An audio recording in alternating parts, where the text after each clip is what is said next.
The wind that didn't care. Elmer Pindle woke up at the exact same time he always did, 7:03 a.m. Not because he had an alarm clock, he didn't believe in such things, but because his old wooden house creaked in a very particular way at that hour. A soft groan from the windowpane, a shuffle from the rafters, a kind of sleepy sigh from the floorboards, as if the house itself had also just woken up. Elmer sat up slowly, blinking once, then twice, like a man trying to remember if he'd dreamt or not. He couldn't. That was the thing with dreams in somnolence. Dreams came like quiet visitors but left without saying goodbye. The town of somnolence was not known for much. The hills were short, the trees rarely moved, and the clouds hung around longer than they should have. Nobody rushed, not even the grass, which grew so slowly that lawnmowers had mostly given up and gone into retirement. Elmer's house was the third smallest on Pebble Lane, a dusty stretch of road with more pebbles than people. His house was made of grey stone, and the stones were as bored as stones could be. They didn't try to shine or sparkle or glisten. They just sat there, one on top of the other, doing the job without complaint. Inside, the curtains were always half open, not quite ready for the day, not quite holding it back either. A small lamp glowed dimly in the corner. Elmer never turned it off. He said it helped him think slowly, which he liked. He wore the same soft sweater every day, pale brown, a little fuzzy. No one remembered where it came from, least of all Elmer. It smelled faintly of dust, tea leaves, and thoughts that had taken their time. At 7:12 a.m., Elmer shuffled to the kitchen, boiled exactly half a kettle of water, and stared at the steam like it might form a sentence. It never did. It just rose quietly and disappeared. His breakfast was always the same: one slice of plain toast, no butter, and a single poached egg that wobbled just a little when he poked it with his fork. He chewed slowly. He didn't read a newspaper. He didn't have a radio. The world outside Elmer's window didn't offer much news, and if it did, it told it so softly that only the birds really heard it. The clock ticked. The wind wandered past the window, not bothering to push very hard. It was the kind of wind that didn't care much for direction, or purpose, or making an impression. It simply passed by, whispering to itself. Elmer looked out. The hills in the distance were still half asleep. A single tree stood on the far right slope. Its branches barely moved, as if waving at a dream it didn't really want to remember. Elmer yawned, not because he was tired, but because yawning was part of his morning sequence. Like blinking, like toast. He stood up and went to his armchair, the one by the window with a cushion so flat it had given up years ago. He sat and stared, not at anything in particular, just the kind of staring that doesn't expect to find anything but does it anyway. Minutes passed, or maybe hours. Somnolence had no opinion on time. Then came the knock. It wasn't loud, not a "wake up the whole street" kind of knock. It was more like a polite reminder that the door existed. Elmer didn't move right away. He hadn't had a knock-in, well, not since that one Tuesday 3 years ago when a traveling spoon salesman got lost on the way to Nowhere Village. Still seated, Elmer looked toward the door and softly muttered, The knock came again, a little less patient this time, but still not in any particular rush. Finally, Elmer stood. He made his way to the door, slowly, as though each step needed a reason. The wooden floor creaked just enough to let him know it approved of the decision. When he opened the door, there was no one there, just a folded piece of paper lying on the mat, held down by a single pebble that looked suspiciously familiar. Elmer bent down, picked up the note, and unfolded it with the same care he used to unwrap boiled sweets. It read, in small, looping letters, "It's almost time. Don't hurry." Elmer blinked once, then twice. Then he looked at the pebble and said, "You again."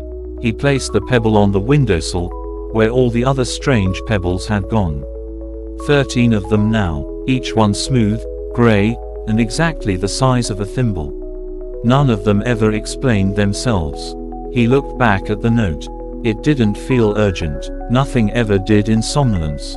Still, he sat back in his armchair, the note gently curling in his hand, and stared at the horizon just a little longer than usual. Something in the stillness felt slightly less still than usual, but only slightly. The wind returned, brushing the curtains like an old friend who didn't stay long. And Elmer, with a soft sigh, whispered, "Almost time for what?" The answer, of course, was not in the note. It was waiting, just beyond the hills. The day that didn't begin. Morning arrived, though you wouldn't have known it unless you'd been watching very carefully. The sky outside Elmer's window became slightly lighter than it had been, and a few of the clouds rearranged themselves into softer shapes. Nothing grand, just the kind of shift that whispers, "You may open your eyes now, if you like."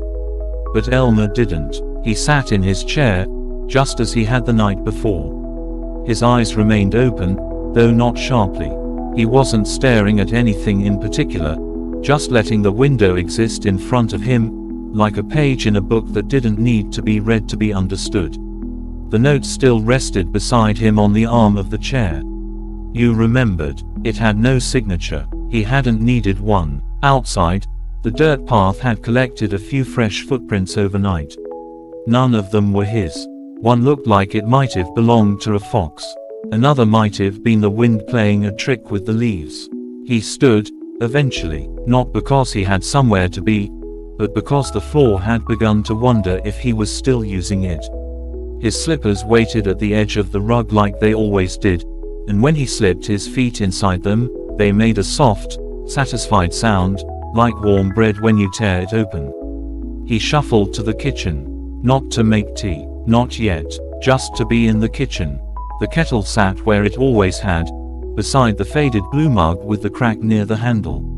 The mug didn't leak. It just looked like it remembered something difficult from long ago.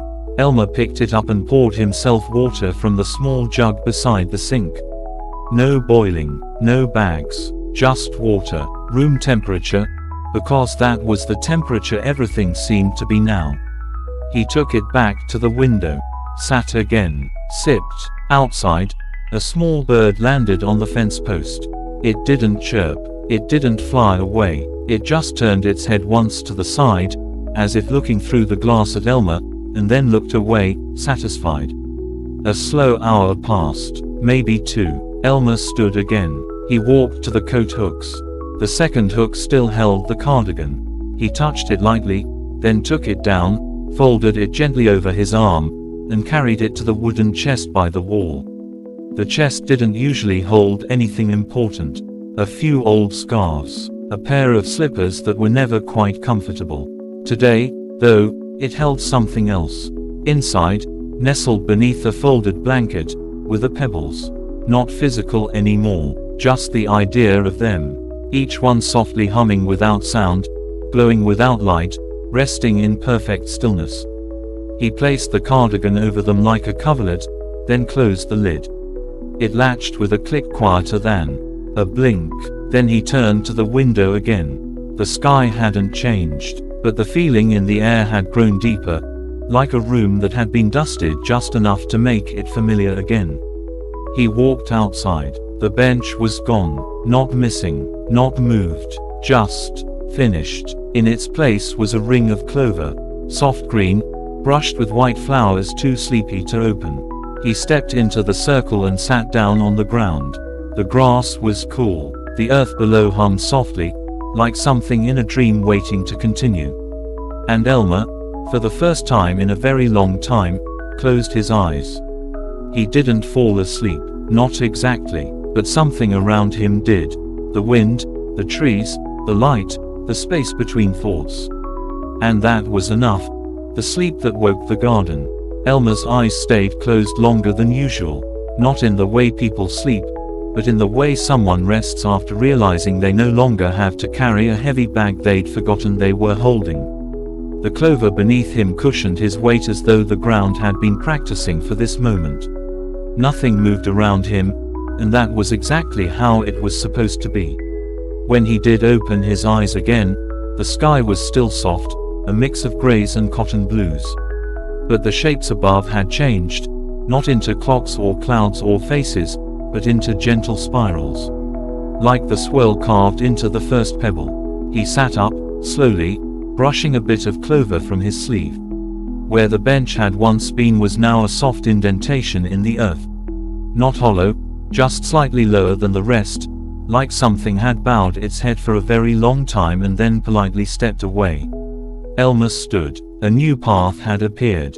It didn't begin with stones or signs, or even footprints, just a thin line of wildflowers, as if they had collectively agreed to grow in a row for the sake of direction. Lavender, bluebell, dandelion, and something pale and nameless that smelled like the end of a calm story. He followed, not far, just past the tree that leaned left and the rock that had once looked like a loaf of bread. There, nestled in the roots of a short hill, was a garden he had never planted. But it remembered him anyway. Small wooden signs stuck into the soil marked things he didn't recall sowing. Gentle forgetting, patience bloom, sleep leaf, soft no. Each plant swayed just slightly, though there was no breeze. The colors were muted in the most comforting way, greens like quiet moss, purples like a bruise you don't mind keeping. At the edge of the garden was a chair. Not his chair, but a chair that had known him. He sat, and the garden welcomed him. A small squirrel wandered nearby, dragging a single fallen petal in its mouth like it had just been given a letter and didn't know where to deliver it. Elmer watched it disappear behind a mound of dirt, unbothered. In front of the chair, something was written into the soil using small gray stones. "This is the middle of the ending." Elmer stared at the words. He didn't nod. He didn't smile, but his breathing deepened, just slightly. A cloud overhead reshaped itself into nothing in particular. He reached down and picked a single leaf from the soft no plant. It folded gently in his hand, releasing a scent like old books and warm sweaters. He closed his eyes again, not from sleep, but because the garden had already seen enough. And somnolence, still and slow, continued as if it had never stopped, the path that didn't return. Elmer sat in the garden long after the squirrel vanished, letting time curl around him like a sleeping cat that required nothing in return. The plants moved softly, not to grow, but simply to stretch, as if even nature needed to adjust its position every now and then. Eventually, Elmer stood, brushing loose soil from his trousers, and followed the faint line of flowers that curved past the edge of the garden, where the earth sloped downward into a kind of meadow he'd never noticed before. There was no fence, no sign to stop him, just the warm hush of open space. As he walked, his thoughts became lighter, quieter, almost translucent, as though they were becoming less like thoughts and more like gentle reminders of what had already been felt. The ground beneath him grew softer with each step, until it was no longer grass or moss but something like memory, cool and familiar and not entirely solid. Birds glided overhead without flapping, not soaring, just drifting in lazy arcs as though even flying had forgotten to hurry. In the distance, there was a sound like a bell that had rung long ago and was only now finishing its echo. Elmer paused at the top of a small hill and looked behind him, not to check for something, but simply to acknowledge that the garden, the house, the bench, and all the quiet chapters of his days were no longer following. They weren't gone, just content to stay where they were. Ahead, the meadow narrowed into a trail of mist, soft and blue as early morning thoughts, leading somewhere not marked on any of his memories. Elmer did not smile, but something in his chest loosened slightly, as if the final button of a too-tight coat had come undone without effort. And so he kept walking, quietly, steadily, into the part of somnolence that couldn't be drawn, where even the wind seemed to forget which direction it had come from. The sky beneath the hill. As Elmer walked deeper into the misty trail, the air around him grew quieter, but not heavier. It was the kind of quiet that made sounds choose their moments carefully, like each breath of wind or crackle of a leaf was being edited by a patient hand. The ground sloped gently downward until it no longer felt like a trail but more like a slow descent into something softer than earth, and before long, Elmer found himself standing at the edge of a small hollow, its floor covered in something that looked like sky, not the blue of daylight or the black of night, but a shifting silver gray that shimmered with lazy stars that didn't quite twinkle, only pulsed in and out like deep, calm breathing.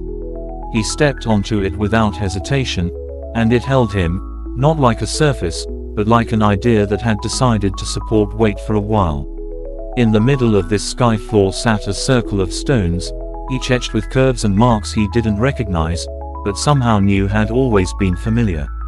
In the center of the circle was a cup, not a grand chalice or glowing artifact, just a plain, ceramic cup like the one he used at home, but this one was full of still water that reflected nothing. Elmer sat cross-legged beside it and didn't touch it.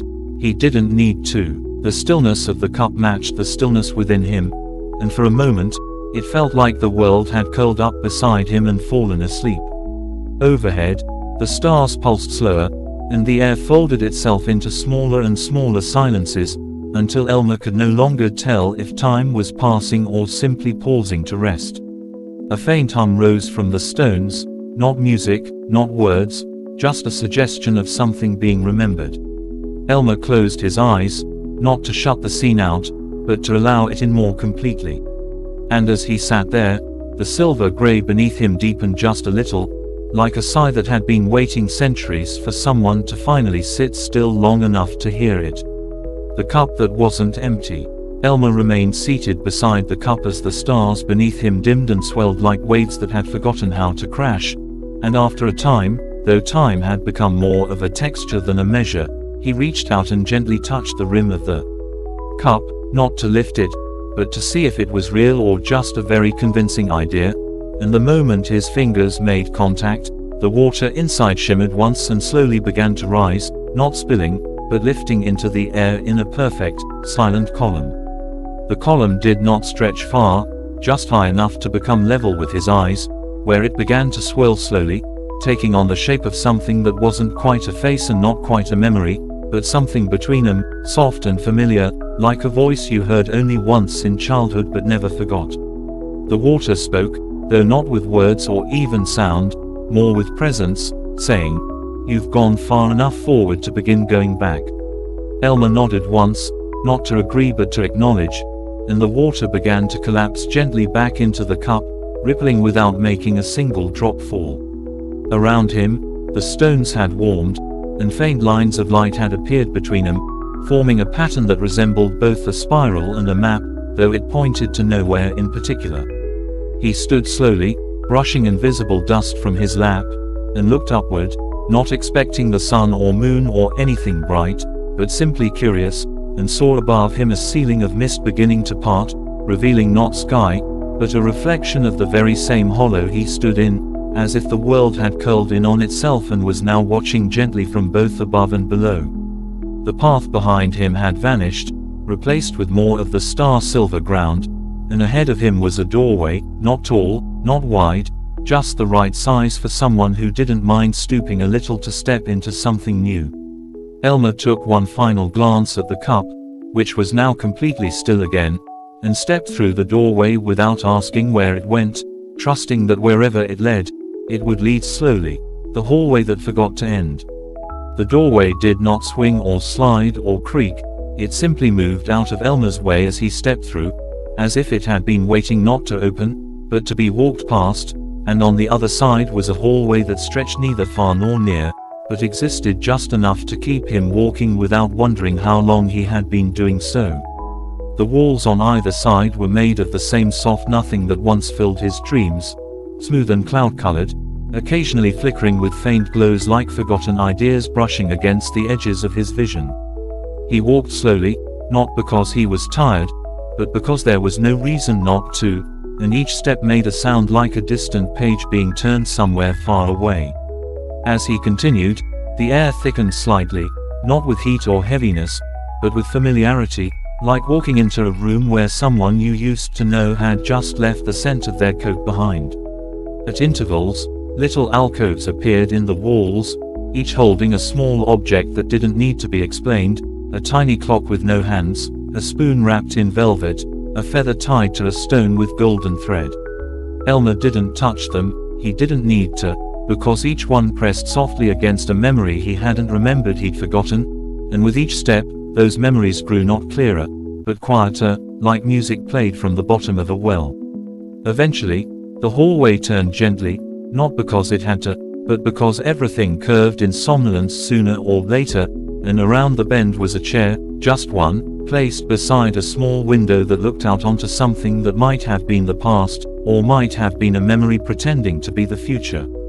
Elmer sat, as he always did, and looked through the window without trying to name what he saw, because in that moment, everything he didn't recognize somehow felt most like home, the window that looked in. Elmer sat by the small window for a long time, though not in the way one waits for something to arrive, but in the way moss waits for the shape of a stone to settle. It was not boredom, not patience, just presence, soft and complete. The view beyond the glass was not of hills or trees or skies, but something much gentler, much harder to explain.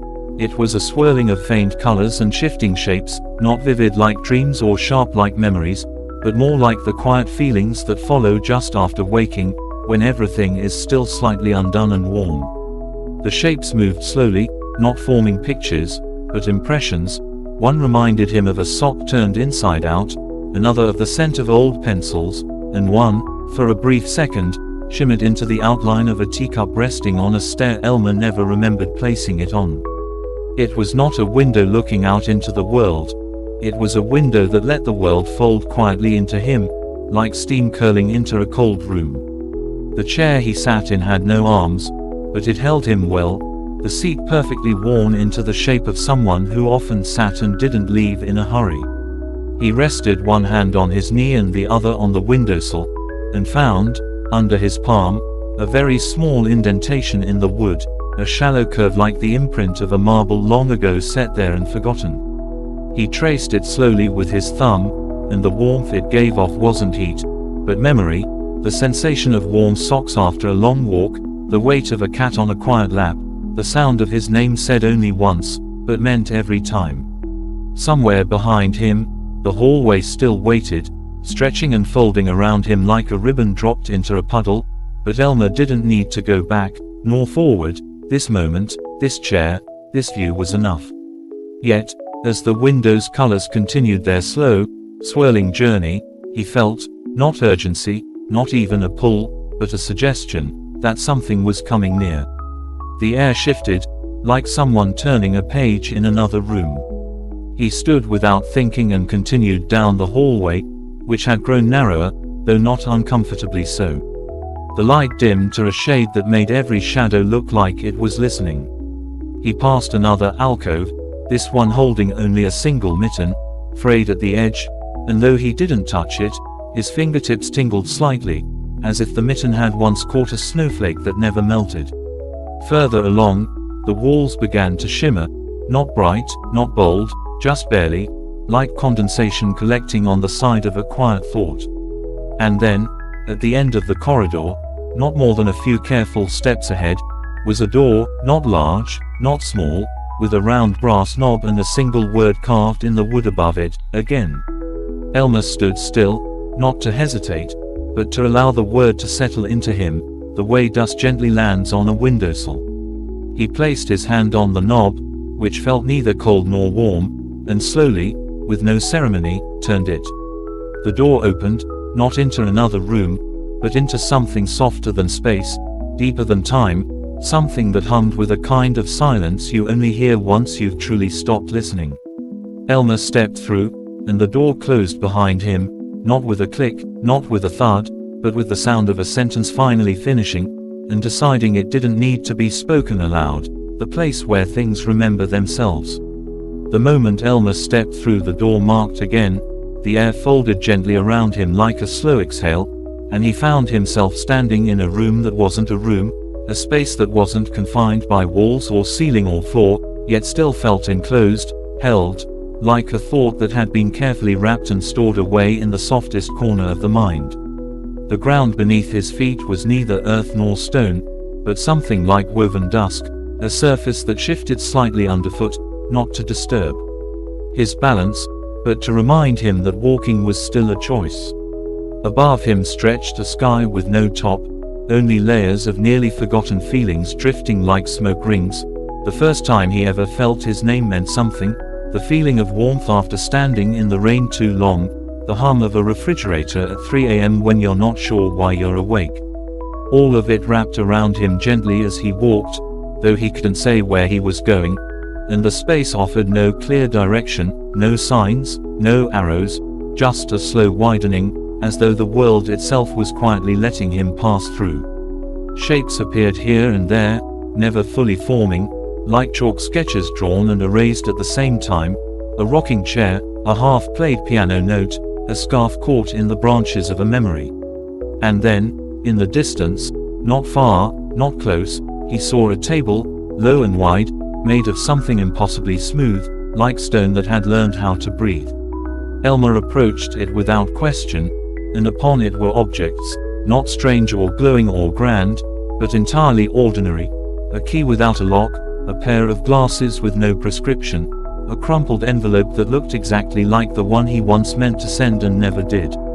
Each item pulsed softly, not with magic, but with recognition, as though they weren't just waiting to be picked up, they were remembering him too. He reached for the envelope, and as his fingers touched the paper, it flattened out on its own, uncrumpling like it had finally decided to forgive. Inside, nothing written, but he didn't need words.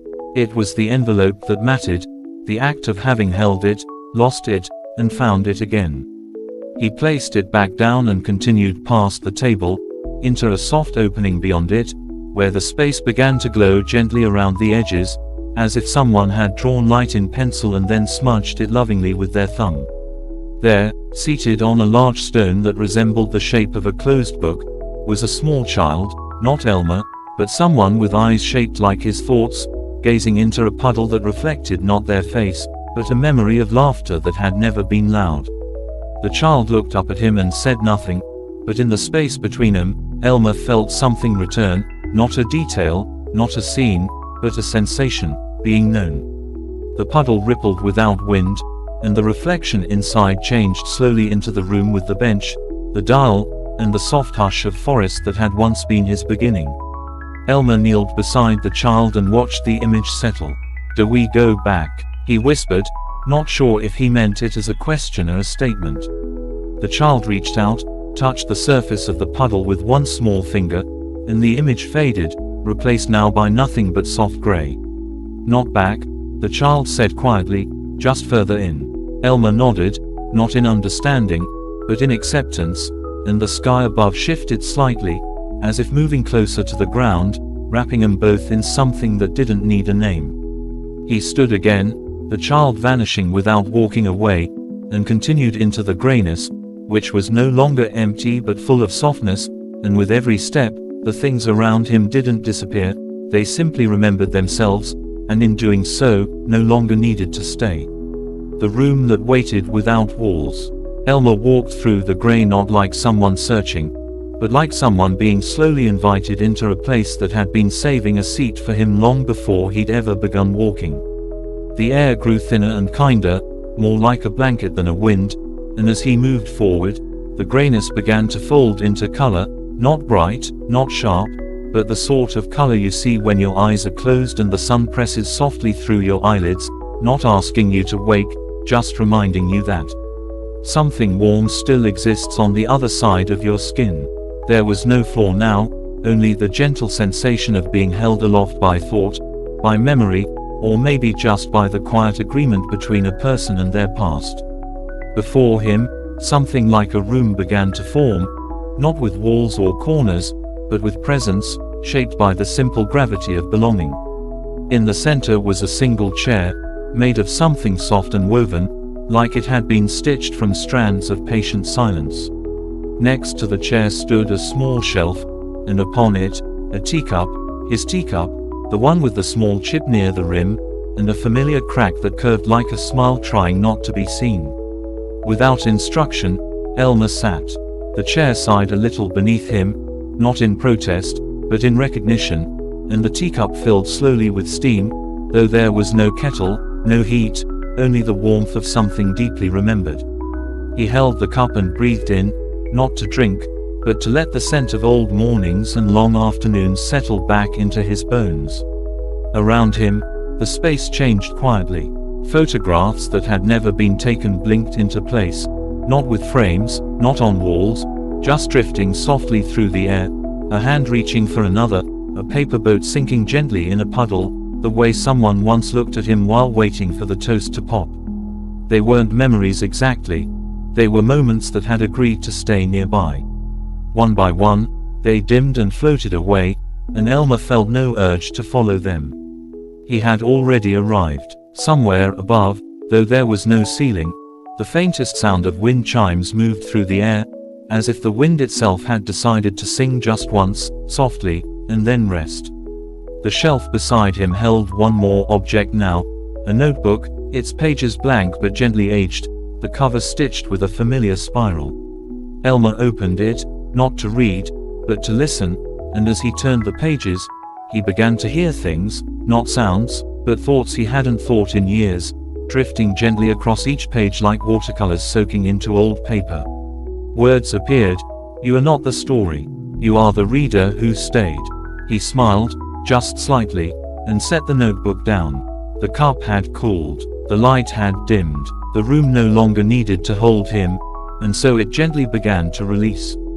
Elmer stood one more time, not with effort, but with understanding, and as the space around him faded back into the grayness, he didn't walk forward. He simply stood still, and the world moved gently past him, like a soft tide carrying away everything that had already been known, the stillness that wasn't waiting. Elmer remained where he stood, not paused, not frozen, but completely present in the kind of stillness that doesn't require anything to happen, because everything that needed to happen already had. The grayness around him was no longer just space, it had shape, but not one you could measure, and it had direction, but only in the way music has a mood. He didn't need to move to go anywhere, and so the world moved for him, not by turning or spinning, but by softening the edges of the moment, letting it unfold like a hand opening in slow sleep. Around him, the faint outlines of things that never happened began to appear, not regrets, not wishes, just possibilities that had once hovered nearby and now drifted gently into view like forgotten socks pulled from beneath the bed. One showed him walking through a city he'd never visited, holding a newspaper he never read, smiling at someone who had no face but felt unmistakably kind. Another showed him younger, or maybe older, sitting beneath a tree that didn't grow in his town, reading a book that had no ending. But none of these moments demanded attention. They simply floated by, like leaves in the wind of a thought, content to be seen and then let go. Elmer breathed, and even his breath felt optional, like the air had agreed to keep moving whether or not he noticed. In the distance, though distance no longer really applied, a shape began to form, not approaching, but unfolding, like something that had always been nearby but had only now decided to make itself known. It was a doorway, but not one you walk through. It was made not of wood or stone or dream, but of familiarity. It felt like the moment you reach for a coat and find it still warm, like a story someone once told you in childhood that you didn't remember until now. The doorway didn't open. It simply let Elmer understand that it was there, and that he had already passed through it long ago. He closed his eyes, not because he was tired, but because some moments are best felt in the quiet that comes after vision. And there, in that deep inner stillness, he sensed something new, not a voice, not a sign, but a feeling that resembled arrival. Not the kind with banners or celebration, but the kind where the chair is already pulled out for you, and the tea has already cooled to just the right temperature. Elmer let the thought settle in him like dust on an undisturbed shelf, and in that moment, he understood, not through logic or language, but in the soft way stones understand gravity, that he had not been walking toward an end or a truth, but simply toward the part of himself that had waited patiently, quietly, without asking questions, in the room that had never stopped being his, the room that always knew his name. Elmer didn't open his eyes immediately, because in the space behind them, something had begun to glow, not light, exactly, but a kind of soft awareness, like a voice that speaks without sound, telling him he didn't need to be anywhere other than exactly where he already was. When he finally did open them, the grey had deepened into a warmer shade, like the underside of a blanket lit by morning sun that hadn't yet reached the window. Around him, the room had become real, not in the usual sense of walls and corners, but in the way a memory becomes true the longer you carry it. There was no ceiling above, only a soft endlessness that made no effort to rise or fall, and the floor beneath his feet was made of woven thought, a tapestry of footsteps and pauses and days when he'd simply looked out the window and said nothing. The room didn't speak, but it felt like it was listening, deeply, as if every quiet second of Elmer's life had been collected and folded into the shape of this place. He took a few steps forward and the room moved with him, not by changing shape, but by changing feeling. To his left, a small table with no legs held a book that was open but blank, and when Elmer glanced at the page, the words didn't appear, they arrived slowly, letter by letter, like a story being whispered by time itself. You were never lost. You were just still arriving. To his right, a shelf of small boxes breathed in unison, each one labeled not with dates or names but with colors he'd once tasted in dreams, and though he didn't open any of them, he could feel what they held. One was the weight of his mother's hand when she was too tired to speak, another was the sound of rain on the roof the night he didn't sleep but wasn't worried, and another was simply the feeling of being quietly understood by someone who never asked why. The longer he stayed, the more the room stopped being a room and began to feel like his own mind resting in its favorite shape. He sat down on the floor without thinking, and the room folded closer around him, not to trap him, but to comfort him, like a story curling in on itself at the end of a quiet chapter. In front of him, a candle lit itself, not with flame, but with the memory of warmth, and its glow reached just far enough to remind him that nothing had been forgotten, only stored. He closed his eyes again, not to sleep, but to listen, and the room breathed with him, each inhale and exhale perfectly timed, like a lullaby that had no melody and didn't need one. And somewhere, in the stillness that held everything gently in place, Elmer finally felt what he hadn't been looking for, not an answer, not a destination, but a belonging so deep it didn't require words, only the quiet certainty that he had always been welcome, and always would be. The breath between moments. Elmer sat with his eyes closed for what might have been minutes or months. It didn't matter, because in this room that wasn't made of anything solid, time had become so gentle it no longer separated things, it simply wrapped them together, soft and loose, like a scarf forgotten on a chair and found again just when it was needed most. The air moved around him, but not with wind, it moved like thought, like memory, like the soft brush of an idea before it becomes a decision. His fingers rested on the floor, but it no longer felt like a floor, it felt more like the top of a pond just before rain touches it, tense and still and impossibly calm. Something inside him had grown quiet, not like sleep but like stillness made permanent, and as he inhaled, the room inhaled with him, and when he let the air out slowly, the room exhaled too, as though it had always known how to breathe through him. Far off in the corner, which wasn't really a corner but more of a gentle bend in space, a lamp flickered to life, though there was no bulb, no fire, just the idea of light arriving on time. It illuminated a mirror that wasn't quite a mirror, shaped like the face of a clock with no hands and no numbers, only reflections that changed when you blinked.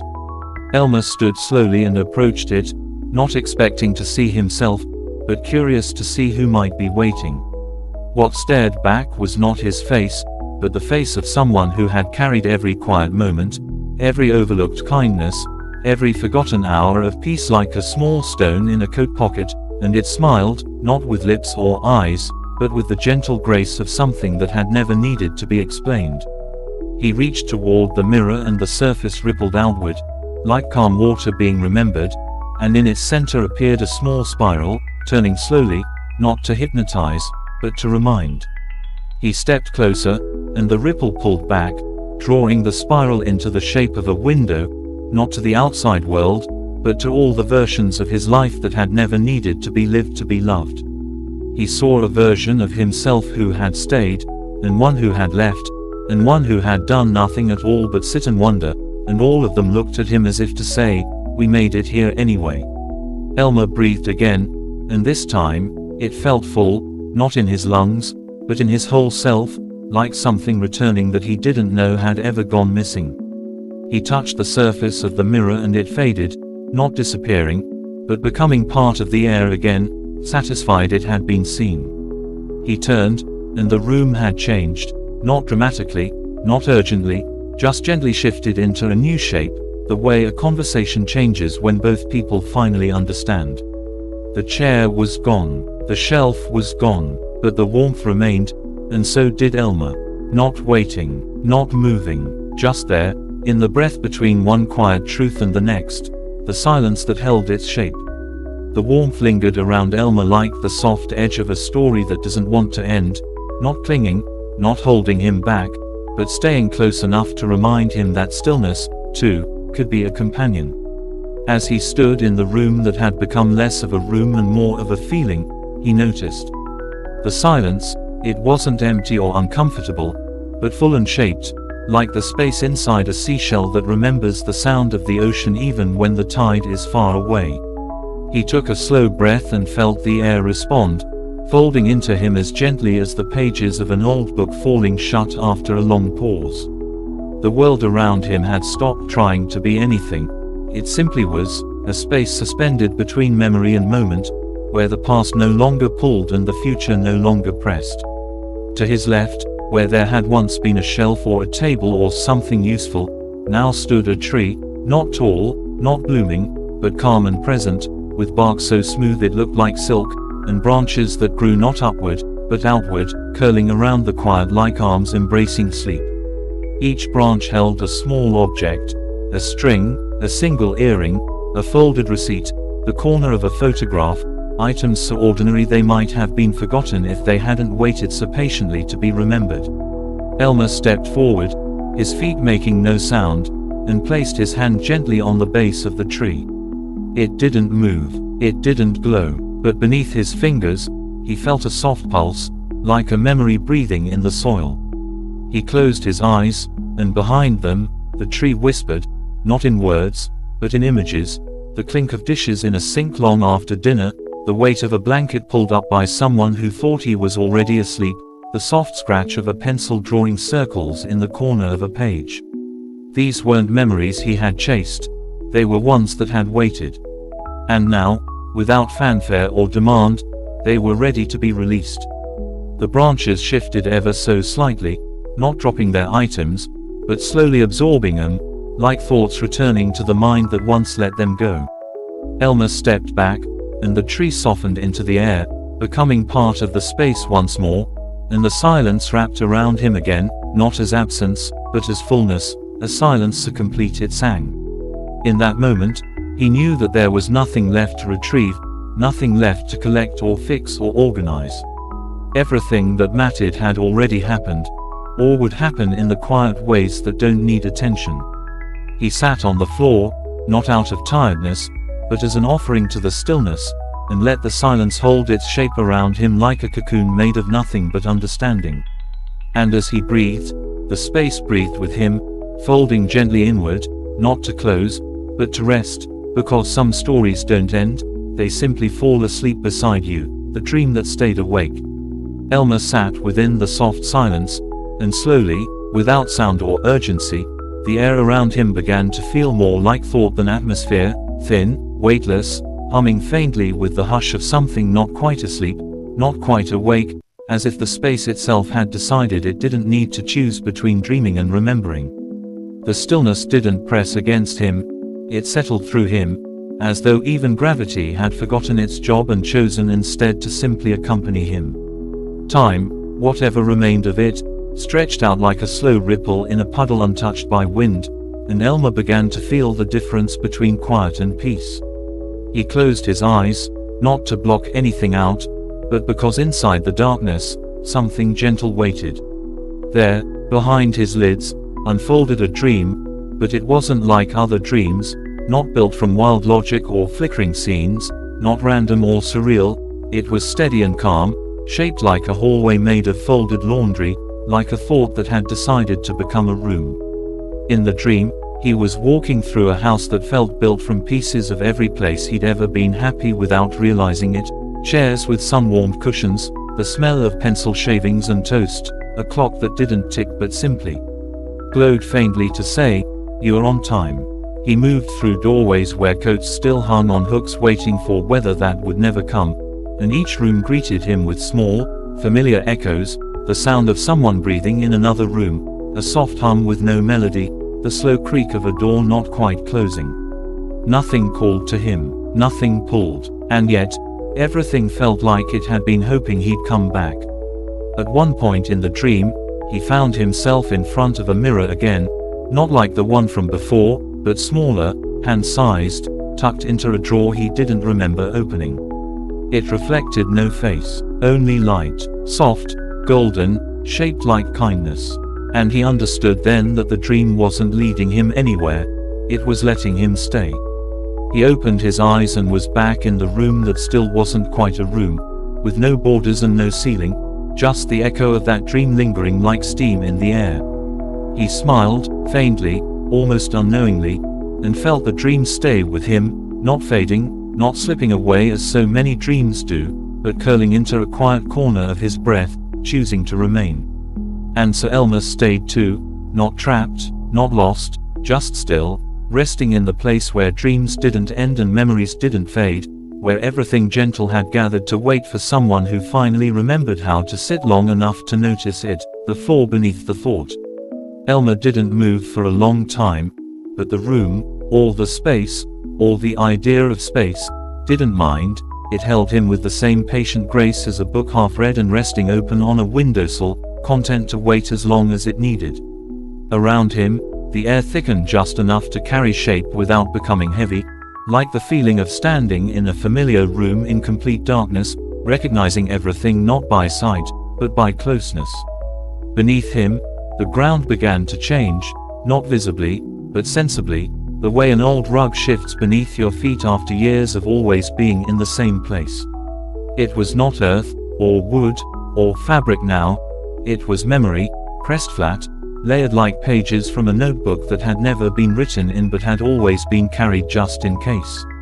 Elmer placed his hand on the floor and it gave the faintest warmth, not heat, not energy, but something quieter, a kind of sigh from a moment long ago, the ghost of a peaceful Sunday afternoon, or the gentle ache of a smile you wore for someone else. The warmth spread, not outward, but inward, curling through his fingertips and into his chest, where it settled like dust in a forgotten pocket. He could feel the floor humming now, very softly, like a song you don't know the words to but still remember how it made you feel, and with every breath, Elmer grew more certain that this floor was not supporting him, it was remembering him. He stood slowly, and as he rose, the floor shimmered, not with light, but with understanding, as if it had finally accepted something it had held for a very long time. A ripple spread beneath his feet, but nothing shifted above, only the sensation that a page somewhere had turned, not forward or backward, but deeper. Ahead of him, a gentle slope began to form, not a hill or a staircase, but a slow downward drift, like the inside of a thought you'd forgotten to finish. He began walking, his footsteps making no sound, not because the floor was silent, but because it knew his rhythm too well to interrupt it. As he walked, the walls, or what had once been the idea of walls, melted away, and the space widened into something that felt like a memory shared by everyone who had ever paused in a doorway and thought, just a moment longer. The slope ended at a clearing made entirely of softness, no shapes, no color, just the sensation of something welcoming. And in the center of it was a blanket, folded, neatly, perfectly, impossibly simple. Elmer walked to it, sat down, unfolded it slowly, and wrapped it around his shoulders as if it had been waiting there since before he had a name. He didn't speak, and nothing answered, but the world around him seemed to close its eyes, just for a moment, as though it, too, was finally ready to rest, the blanket that knew the weather. Wrapped in the blanket, Elmer felt not warmer, not safer, but known, as though every thread had been woven from a moment that remembered him before he even stepped into it, a blanket not made to protect from cold, but from the ache of being unnoticed. The fabric was soft, but not fragile. It had the strength of lullabies sung in empty rooms, of jackets kept hanging by the door long after someone stopped coming home. The space around him softened too, not dissolving, not changing, just relaxing, as if the world had finally stopped trying to be a world, and now it was just being quiet. Elmer lay back, the blanket still wrapped around him, and the ground beneath adjusted slightly, as though making room not just for his body, but for the weight of every thought he no longer needed to carry. Above him stretched a sky, or something sky-shaped, painted with the slow drifting of colorless clouds, more suggestion than substance, moving with the rhythm of breath, wide and slow and unbothered. The kind of sky that never meant to rain, never meant to shine, only to remind you that everything above you has always been there, watching softly. Somewhere far off, or perhaps just beside him, a small sound began, like wind across curtains, or leaves whispering secrets to one another in their sleep. It wasn't music, but it had music's kindness, its hush, its patience. Elmer didn't try to name it. He simply listened, and the listening felt like returning. Within him, something loosened, something tight that had been quietly waiting its turn to be released, and now, without drama, it let go. Not a memory, not a tear, just a single knot in the long thread of self, undone by stillness. The blanket, sensing the shift, curled closer to his skin, adjusting its weight in that perfect way blankets do when you move slightly and it just knows where you need more. And for the first time in what felt like every lifetime before this one, Elmer didn't wonder what came next. Not out of fear, not out of satisfaction, he simply didn't need to know. Because the moment was whole. The moment had folded in on itself like a quiet room at dusk, and the silence it held was not empty, but full of all the answers he no longer needed to ask. Around him, the space stayed soft, and above him, the night sky drifted without destination. The world, it seemed, had agreed to pause here for a while, not to wait, not to end, just to rest beside him, blanket wrapped and unhurried, in a stillness that had nothing left to prove, the pause that breathed. Elmer lay quietly, the blanket like a whisper wrapped around his shoulders, and the world, too, seemed to lay down beside him, not asleep, not alert, just content to be exactly what it was, a long, deep pause with no beginning or end, like the breath someone takes when they've finally said everything they needed to say. Nothing moved in a hurry, nothing even moved much at all, except for the slow drifting of the night sky overhead, a wide expanse of soft motion, like the turning of pages in a book you've already read but still love to hold. His fingers brushed the edge of the blanket, and in that small gesture he felt something old and gentle awaken, not a memory, but the space between memories, the quiet texture of a thought that had been felt more than formed. Beneath him, the ground exhaled, not loudly, but in the way worn furniture sighs when someone finally returns to sit. And in that moment, Elmer understood that he was no longer journeying, no longer discovering, no longer even arriving, he was dwelling, simply and completely, in the place that all soft thoughts eventually return to. There were no walls, but the air felt like a room. There were no sounds, but silence filled the space with the comfort of something complete. Time did not pass, because nothing was waiting to happen. And in that deep stillness, Elmer felt a warmth within himself, not from the blanket, not from the air, but from the simple knowledge that he had not been forgotten, not by the world, not by time, not by whatever small, slow kindness had carried him here without asking for anything in return. Somewhere above, a star blinked once, not a bright star, not a distant one, just a small point of light that seemed to nod gently before fading again into the soft skycloth. The star didn't mark a beginning. It didn't promise an end. It simply was. And that was enough. Elmer let his eyes drift closed, not to sleep, not to dream, but to melt into the quiet, to blur the edges between where he ended and the calm began. He wasn't searching. He wasn't hoping. He wasn't even resting. He was simply being, in the purest sense, like a cup filled to the brim and finally placed back on its shelf. Around him, nothing changed, because nothing needed to. The moment had become whole, and so had he, the shelf that held the moment. Elmer's breath had become so slow and quiet it no longer felt like breathing but more like floating inward, as if each inhale folded him into the fabric of the space and each exhale smoothed the world gently around him, like tucking in the last corner of a blanket after a long day has been folded into night. The shelf appeared before him not suddenly, not brightly, but as a realization, a presence that had always been there, waiting not to be found but to be noticed.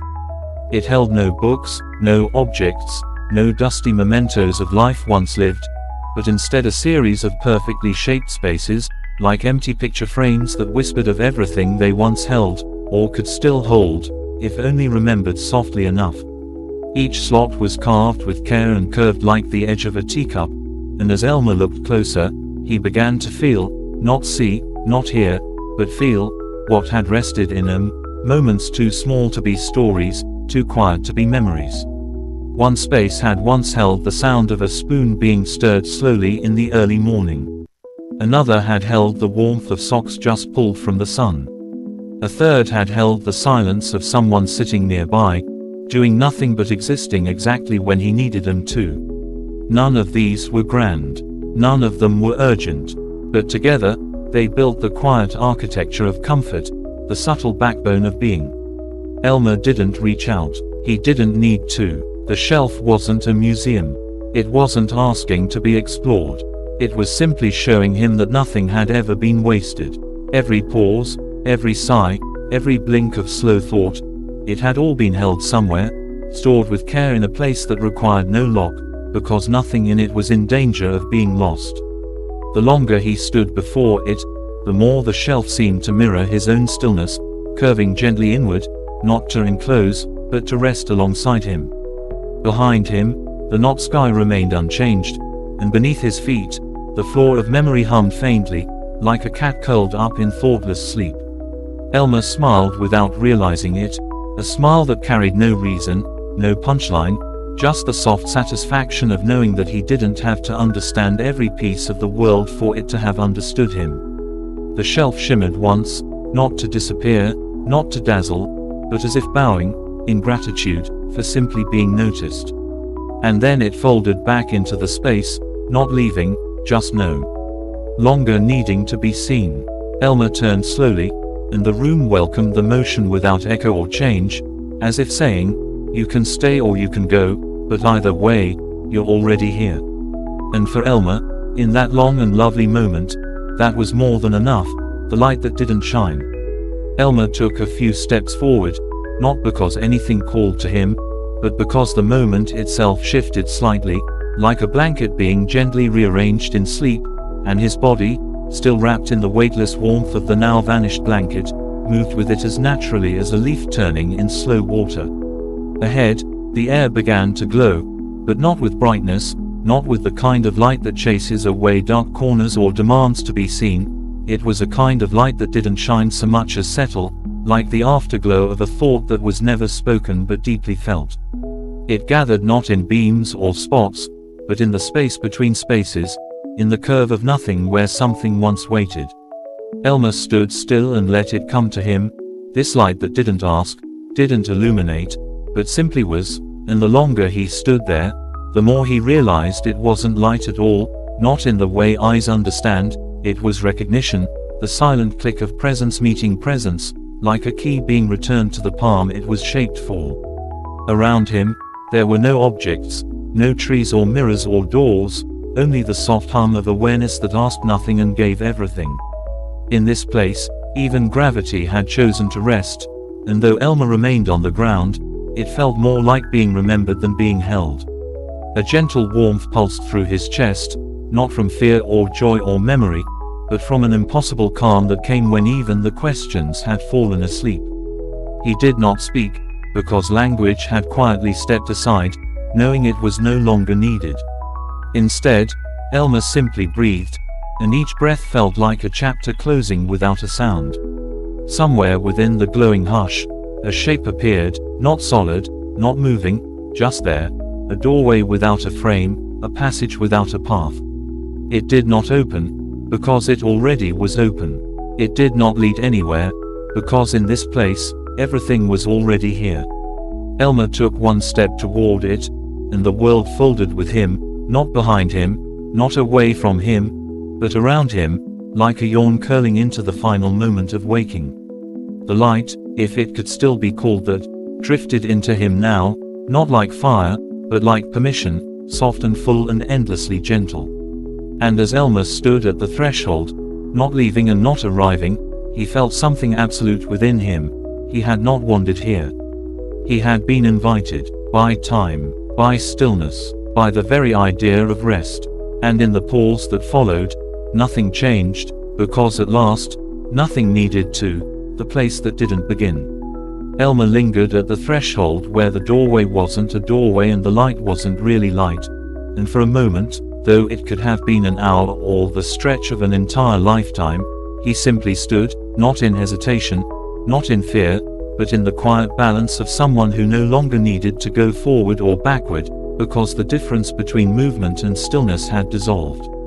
The space around him pulsed with something gentler than silence, something like the soft hum of everything that ever waited kindly, folded letters never sent, lullabies hummed to sleeping rooms, the echo of footsteps that never rushed. He breathed it in, and the breath didn't fill his lungs so much as it passed through him, as if the air itself had decided to visit and gently continue on. The knock door didn't open, it simply softened, like the edge of a dream you're still halfway inside, and Elmer stepped into it not with motion, but with presence. What met him on the other side wasn't new, or strange or blinding. It was the same warm quiet that had been with him all along, now shaped into something just barely different, like when a familiar room is lit by morning instead of evening and you realize you've never really seen it this way before. The space here was wide, not in size, but in feeling, and Elmer could sense everything had already happened and not yet begun, as if this place held time like water holds light, bending it gently without ever forcing it to stop. Beneath him, the ground was soft in a way that didn't ask to be named, maybe moss, maybe memory, maybe the part of a song that only lives in humming, and when he sat, the space accepted him as though it had always known he'd be here. There were no walls, yet it felt enclosed. There was no roof, yet it felt sheltered. And above, a quiet sky, or the suggestion of one, held nothing but ease, not blank, not empty, but full of every moment that had chosen to rest instead of rush. Elmer closed his eyes, and nothing changed, because there was no difference now between seeing and sensing, between holding and releasing. This place, this not place, didn't begin. It didn't need to. It simply existed, softly, endlessly, like a thought so complete it never had to be spoken. And Elmer, who had wandered so far without needing to arrive, understood in that still breath that he had finally stepped into the part of the story that doesn't end, not because it goes on, but because it was never trying to conclude. It was just meant to be felt, and it was, fully, quietly, and entirely, the quiet that carried everything.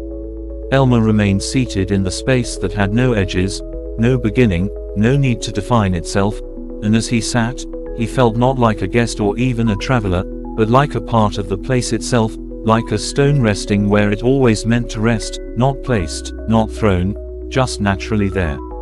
The air had changed in a way too subtle for weather, carrying not a breeze but a memory of motion, like the feeling of wind after it has passed, or the warmth left behind by someone who just stood beside you.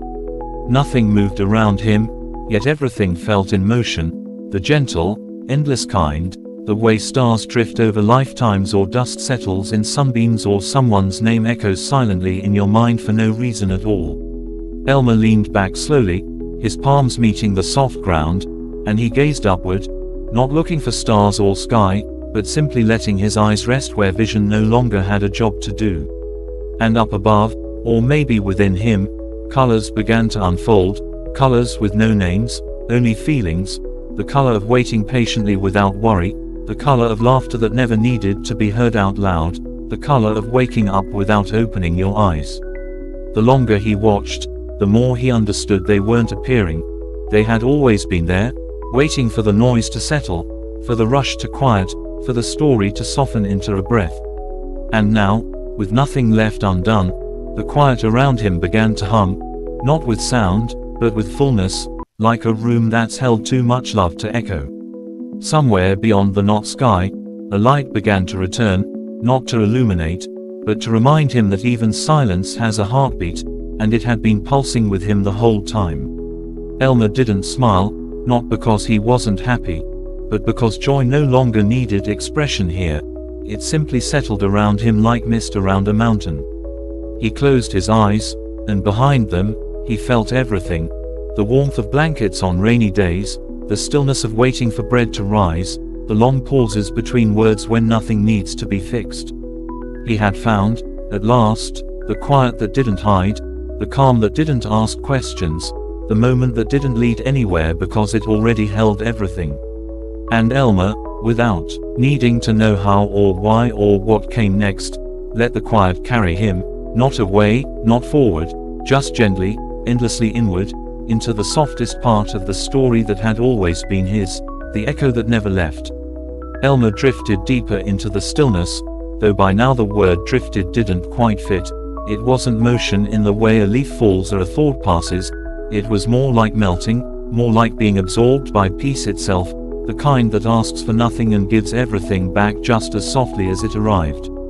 Around him, the air began to hum again, not louder this time, but closer, like it had noticed he was ready to hear what had always been there. It wasn't music and it wasn't words, but something in between, the gentle language of things left unsaid for so long they had learned to say themselves differently, the way a hallway remembers your footsteps, or how a chair remembers your shape. It was memory without edges, feeling without weight. Elmer didn't open his eyes, not because he was asleep, but because the world behind them had become clearer than the one he'd once walked through. And in that quiet clarity, he felt an echo, not from the walls, because there were none, and not from sound, because none had been made.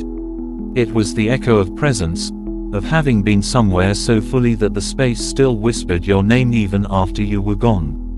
But this time, Elmer wasn't gone. He was there, completely, resting in the soft echo of every moment he'd passed through without noticing, the seconds between thoughts, the stillness between breaths, the hush between all the loud days that had hurried him through time. It was all here now, not rushing back, but waiting, faithfully, like a coat hung on a peg at the end of a long hallway. And somehow, in a way that didn't involve thinking, Elmer knew the echo wasn't repeating anything, it was continuing. It was the soft sound of being remembered by the world. He let it fill him without holding it, and it circled through his chest like a warm wind that had nowhere else to be. The space held him gently, patiently, like a sentence that never needed a period. And in the warmth of that echo, Elmer felt no need to ask where he was, or what came after.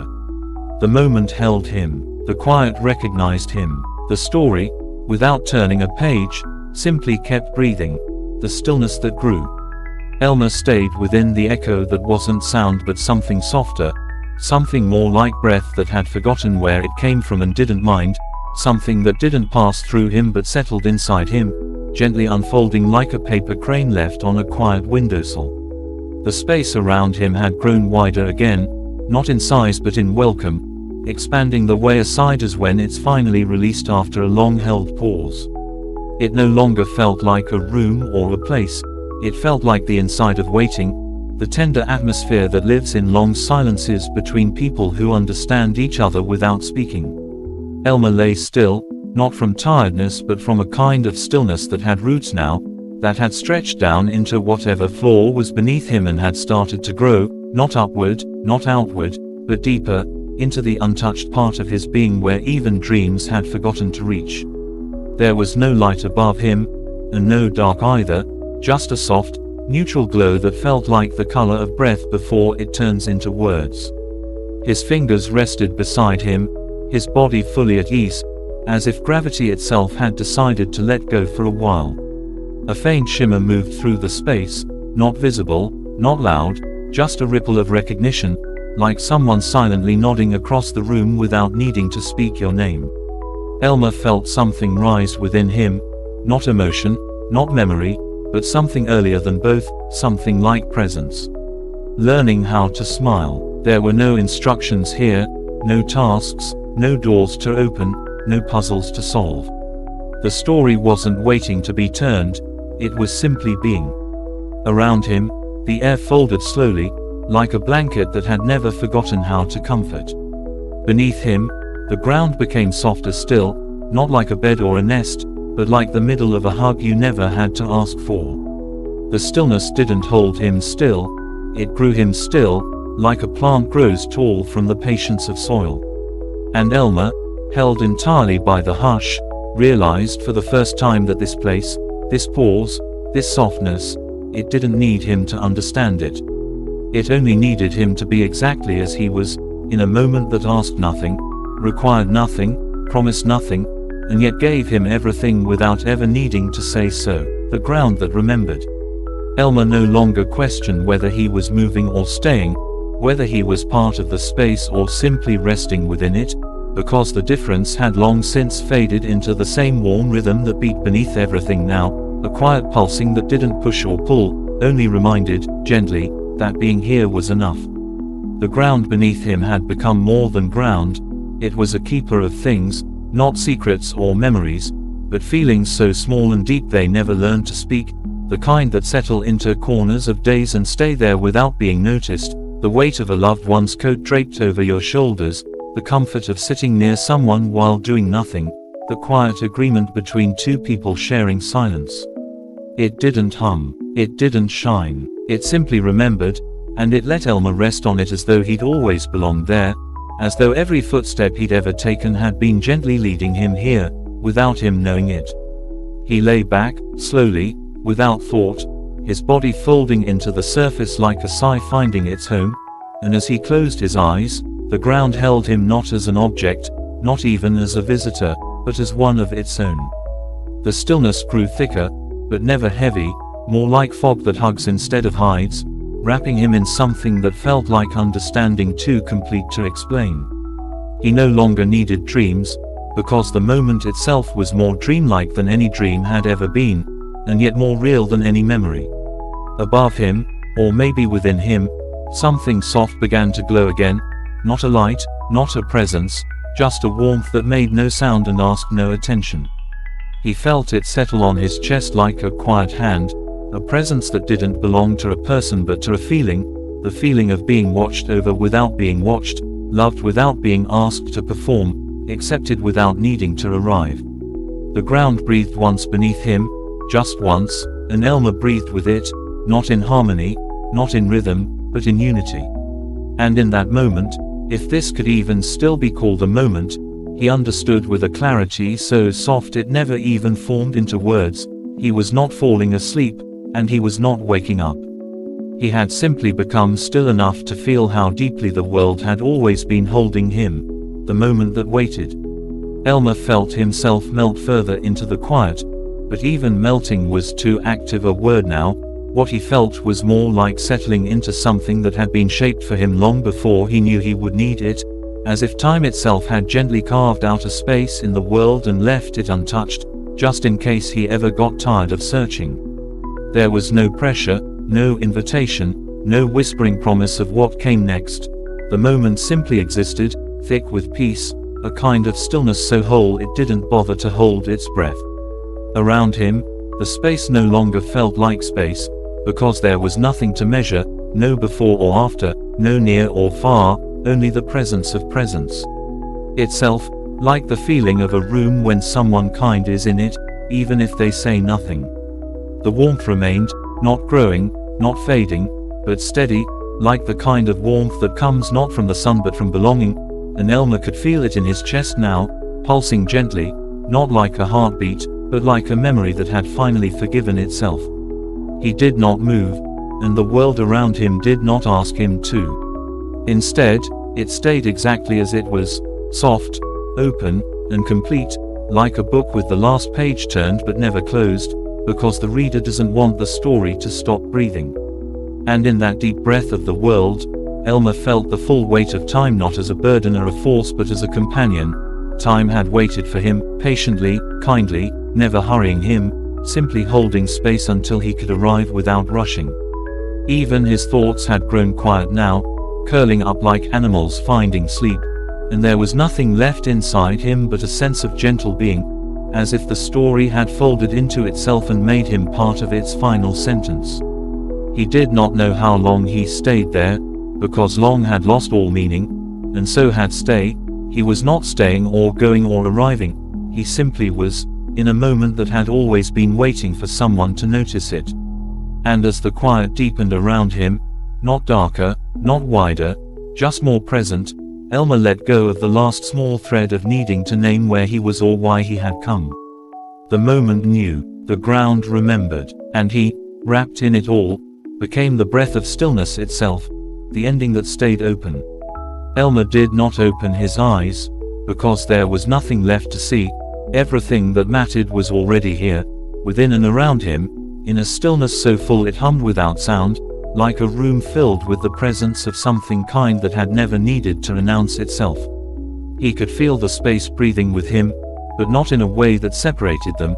His breath was the room's breath, and the room's breath was his, gently folding into one another like two par. The place beneath the pause. Even after the breath had quieted, after the world had settled into something deeper than stillness, Elmer remained, not as a person, not even as a presence, but as a gentle shape within the quiet, a faint outline of being that no longer needed form to be felt. What existed now was not a continuation of what had come before, but a soft unfolding beneath it, like the lining inside a well-worn coat, never seen, but always there, always touching, always holding. The place he now moved within, if moving could still be the word, had no texture, no edge, no sense of direction, but it was familiar, the way certain feelings are familiar even when you can't explain where they came from, like the warmth of a word never spoken, or the comfort of being thought of from far away. It was not silence anymore, but something beneath silence, a depth that didn't echo because it held no boundaries, a quiet that didn't press because it needed nothing. Elmer drifted, or perhaps existed, through this softness like a leaf floating inside a dream, and though there was no light to see by, he felt bathed in recognition, as if everything here already knew him and had long since made space for his presence to dissolve gently into its own. There was no memory here, no past to call upon, but also no forgetting, only a wholeness where everything simply belonged, without needing to prove it.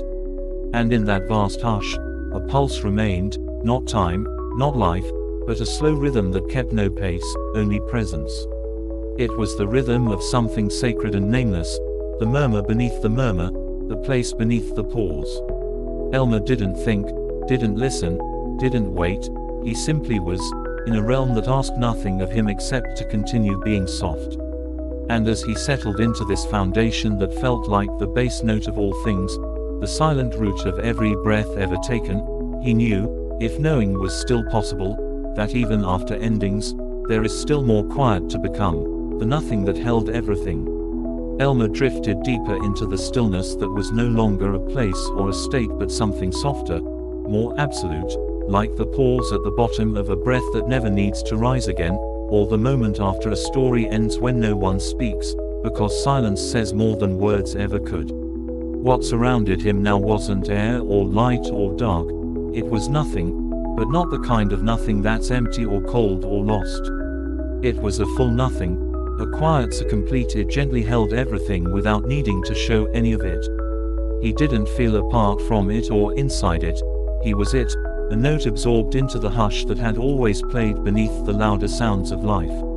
There were no more shapes, no more memories drifting by, no echoes of what had been or suggestions of what might come. And yet, Elmer felt whole, not as a self but as a softness, the way a smile lingers even after the lips have stilled, the way warmth remains in a seat long after someone has left it. He had become something like presence without outline, a thought without need, a rest so deep it no longer needed to recover from anything. The nothing around him pulsed gently, not with life or purpose, but with pure being, a quiet agreement between all things that no longer needed to be anything at all.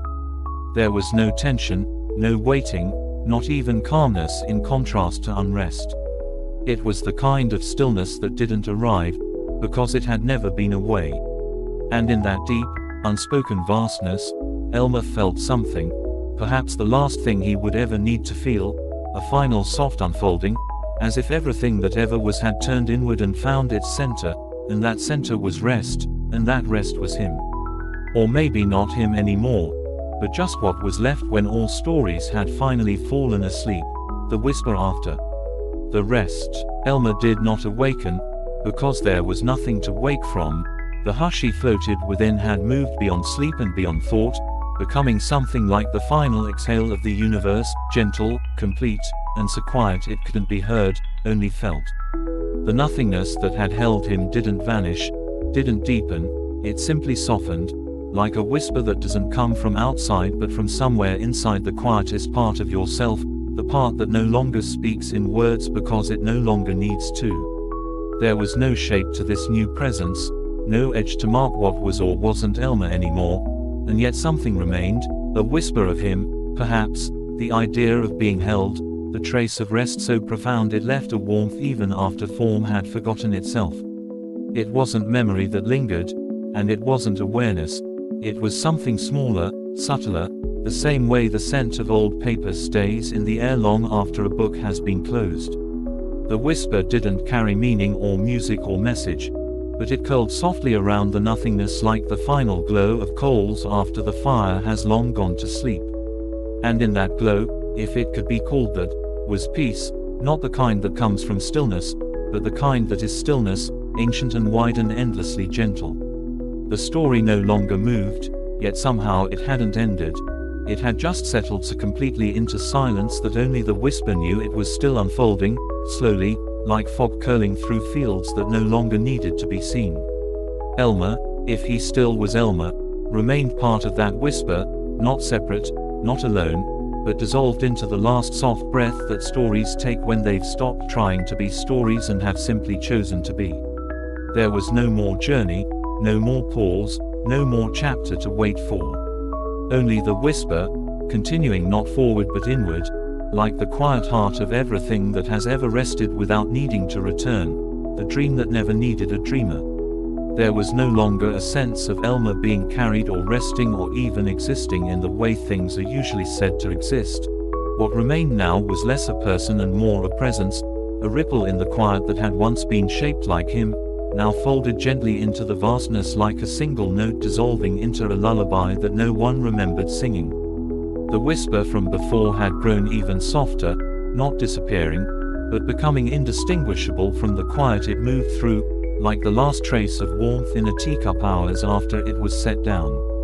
If this was a dream, it was not one being had, not one waiting to be woken from, this was a dream without a dreamer, a gentle continuation of softness that no longer required form, name, or even breath. There was no above, no below, only the feeling of being within something endlessly calm, like resting at the center of a cloud made not of mist but of kindness, an infinite weightlessness without need, without question. It was not bliss, not joy, not even peace in the way peace is often imagined. It was something quieter, more essential, like the feeling that hovers around a memory so gentle you never needed to hold onto it. And in this unshaped calm, whatever had once been Elmer now simply was, the way a candle's light remains in your eyes long after it's gone out, or the way a melody hums in a room after the music has stopped. There were no more chapters to turn, but the story hadn't stopped, it had simply become so soft, so subtle, so full of rest, that even the idea of a next word had chosen to sleep. And here, in this place that was no place at all, the dream, the great slow dream that had stretched itself into stillness, kept drifting on, not toward anything, not away from anything, but gently, sweetly, forever inward. The soft forever. By now, there was no trace left of movement, no ripple of beginning or end, only the endless settling of stillness into stillness, a calm so wide it forgot how to echo, where everything had unfolded and folded again until even the folds became smooth. What remained, if anything remained, was neither Elmer nor the space that had once held him, but a soft forever, like the space between stars that doesn't shine but somehow makes light possible, the quiet that doesn't speak but somehow makes peace audible. It was not sleep, not even the sleep after sleep. It was beyond dreaming, beyond remembering, like the gentle sigh a story takes when it has nothing left to say but still chooses to sit beside you. There were no walls now, no edges to lean against or thoughts to hold, only a presence so subtle it could barely be called presence, more like the memory of having ever been, now woven so deeply into the quiet it no longer needed to be recognized to be real. The breath of the place, if it was still a place, had become one long exhale, stretched across the hush of all things, a release that never tightened again, a loosened thread that never had to be tied. Time had not stopped, it had simply stopped trying, and in doing so had become still enough to be mistaken for eternity. Whatever once was Elmer had softened into this infinite pause, like light finally sinking into dusk, and dusk finally dissolving into nothing but night's kindest hum. And in that hum, too low to hear and too gentle to forget, the soft forever continued, not forward, not deeper, not away, just on, like a breeze no longer moving but still touching everything, like a final line never written because the silence afterwards said more than paper ever could, the glow that asked for nothing. There was no need for names anymore, not for Elmer, not for the place, not for the feeling that now gently held everything in its soft, unseen arms, because the glow that remained asked for nothing, needed nothing, simply was, like the light you feel behind your eyelids when you're not thinking of light at all. This glow did not shine to reveal or to guide, and it did not warm like fire or sun, it simply existed, wrapped around the silence like a blanket woven from breath, from memory, from all the pauses no one ever noticed. It asked no questions and offered no answers, because in this space, nothing was missing. There was no need to explain, to wonder, to move toward or away.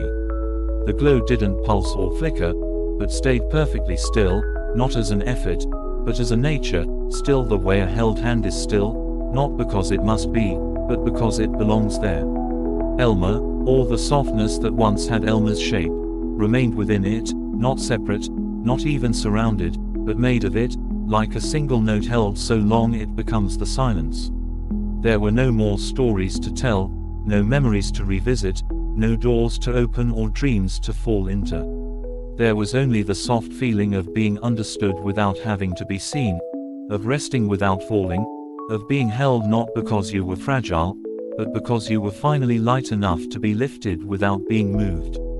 And in that deep and wordless glow, the quiet continued, not toward ending, not toward beginning, but inward, ever inward, until even the thought of, "What is this?" had softened and disappeared, leaving only the kind of peace that doesn't announce itself, but simply waits, patiently, forever, like the gentle hum of the universe loving something too softly to wake it. The peace that outlasted thought. There was no need to remember anymore, because remembering had dissolved into being, and being no longer required a reference point, it simply flowed, slow and endless, like the hush that lingers in a room where someone once spoke kindly and then left without needing to be missed. Elmer, or whatever remained of him now, had become so weightless, so still, that even the idea of Elmer had faded into something smoother, like mist that no longer clings to the ground but becomes the air itself. And in this space, if it could still be called a space, there were no thoughts drifting by, no symbols, no echoes of stories, only the gentle press of presence itself, softer than silence and deeper than stillness. It was not dark, it was not light, it was not empty, it was quiet, in the way a lullaby is quiet when it's no longer sung but remembered, or in the way an old blanket feels heavy with comfort even though it weighs almost nothing at all. There was no sense of before or after, no arrival or return, just a gentle continuity, like the rhythm of breath once it's forgotten it ever needed lungs. Elmer didn't feel peaceful because he had peace, he was peace now, shaped out of it, made from it, stretched softly across the fabric of nothing that quietly contained everything. There were no longer any lines separating inside from outside, thought from rest, memory from dream. Everything had flattened into a perfect calm, a landscape of sleep where sleep itself had curled up and gone still. And in that infinite soft pause, the kind that doesn't wait for anything because it already holds all things, the last traces of thought gently sighed, and stayed silent, the endless middle. There was no more beginning to return to, no final edge to fall into, only this endless middle that wrapped itself around everything like a sleep so deep it forgot it was ever meant to wake, like a pause that became its own world, where stillness was not something found but something realized. What once was Elmer no longer needed to know what he had been, because even knowing had relaxed, uncoiled, and become part of the great breathless quiet that stretched in all directions and no directions at all. There was nothing left to measure, not in time or space or feeling, and so everything simply rested in place, like dust that had chosen not to stir again, not out of heaviness but out of perfect contentment. No horizon appeared, no shift, no breeze, no echo, just the vast softness of presence, a middle so calm it had forgotten that endings or beginnings ever mattered. And in that center, that infinite hush that held nothing yet contained it all, there remained a pulse, not of life, not of movement, but of being itself, slow and round and soundless, like a ripple in a dream no one had to wake from. If anyone had once been waiting for Elmer to return, they had long since fallen asleep themselves, tucked into the same quiet that now stretched across everything like a blanket made of time exhaled. And so the story didn't move forward or fade, it simply stayed and softened, stayed and quieted, stayed until even the staying didn't need to be named. There was no longer a need for next, because now had become endless, and the middle, this vast, warm, weightless middle, was all there ever truly was, the sky beneath all things. Somewhere far beyond thought, beyond even the last whisper of self, what had once been Elmer floated now like the gentlest thread of warmth in a place without shape, without story, without time, and yet it did not feel lost, only settled, as though it had finally reached the sky that doesn't rise above things but rests quietly beneath them. This sky held no color, no cloud, no movement. It was not above or around, it simply was, patient and perfect, like the silence between two friends who no longer need to speak. It did not shine, and it did not sleep, but it offered something softer than both, a sense that all things, even the forgotten, the unnoticed, the unfinished, were resting safely somewhere too deep to be disturbed. There were no dreams now, not because dreaming had ended, but because the need to dream had dissolved like fog rising from a still lake before dawn. Elmer, or the hush that still remembered him, didn't travel or think or float in the usual way. He simply continued, like the part of a lullaby that hums on even when the music has stopped, the part that echoes inside the chest and makes no sound but is felt more deeply than any word.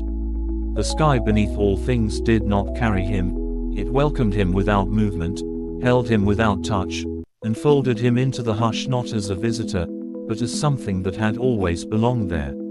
And in that endless foundation of softness, even the idea of softness faded, leaving only presence, calm, whole, unnamed. There was no need for chapter or breath or sound. There was only this, the gentle sky beneath all things, and the rest that had always been waiting, the quiet that became the world.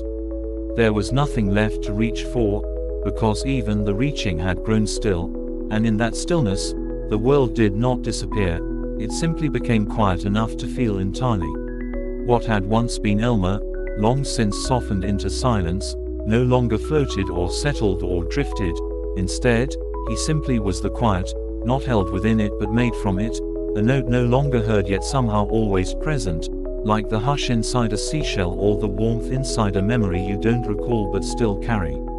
The quiet no longer felt like an absence of noise or movement or time, it had become everything, a soft completeness where nothing needed to happen and yet everything was, in its gentlest form, already happening. There were no questions now, not because they had been answered, but because the asking had faded into rest. The silence had become the story, the stillness had become the sky, and Elmer, now more like a breath than a being, became the world in its most peaceful shape. There was no boundary between what he was and what held him, no line between within and without, just the endless unfolding of softness upon softness, quiet upon quiet, like petals falling into water that had long since stopped needing to ripple.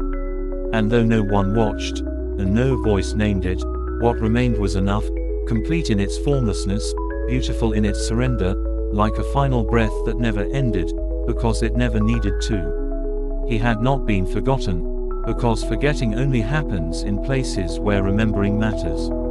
But here, in the quiet that became the world, nothing had to be remembered, because nothing had ever been lost, the drift beyond names. Nothing rose, nothing fell, and yet something continued, not in direction or intention, but in presence, in the kind of deep, uninterrupted being that no longer needed to reflect or define itself.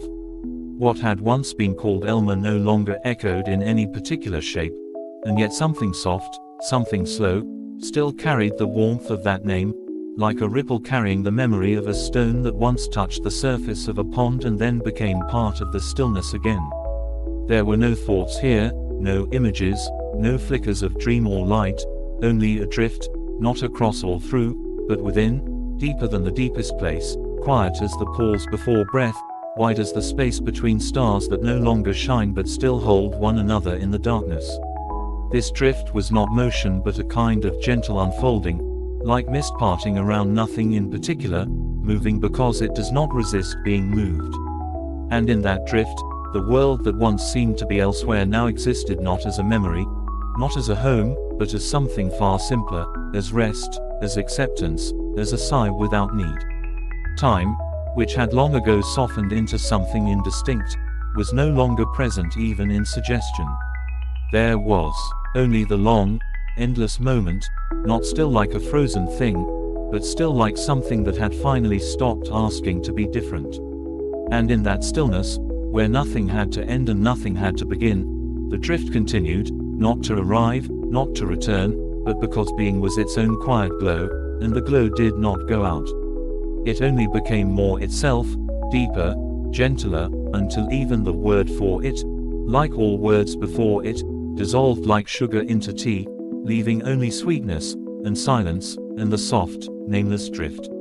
The light that didn't shine. There was no longer a need for light, and yet something glowed, something not born from sun or star or spark, but from the simple presence of peace so deep it made its own quiet warmth, the kind that can't be seen or touched but is felt in the slow exhale of a moment that no longer asks anything of you. The glow didn't flicker or fade, didn't pour over shapes or stretch across distance, because there were no shapes left to light, no places left to cross, there was only the soft weightlessness of being, drifting endlessly through a hush that no longer needed to become anything else.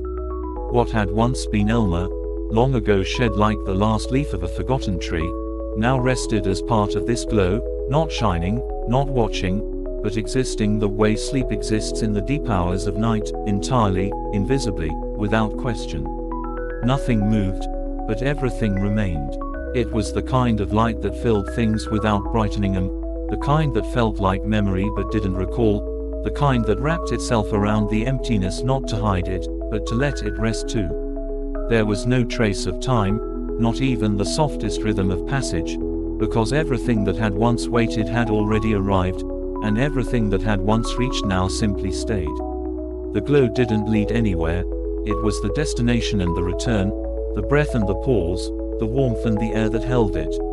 And in that light that didn't shine, the world breathed on without noise, without shape, without edge, carrying nothing and holding everything, including the last small whisper of a name once spoken only in dreams.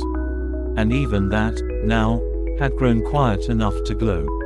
The weight of nothing at all. There was no heaviness anymore, no burden of memory or meaning or motion, just the soft, vast weight of nothing at all, a kind of fullness that didn't press, didn't settle, but simply surrounded like the faint warmth left behind by a thought that never needed to be finished. In that stillness, deeper than deep, Elmer, if anything of Elmer remained, no longer wondered, no longer listened, no longer even existed as a center of anything, but instead had dispersed entirely into the hush, like a drop of ink vanishing into a bowl of water so wide that even its color chose to rest. There were no questions now, not because answers had been given, but because the space itself made questions irrelevant, unnecessary, weightless. This was not forgetting, and it was not remembering. It was something slower, something simpler, the peace that comes after both have quietly curled into sleep. The quiet here wasn't flat or blank. It was vast and filled with the still murmur of being that hummed beneath all names and stories and shapes.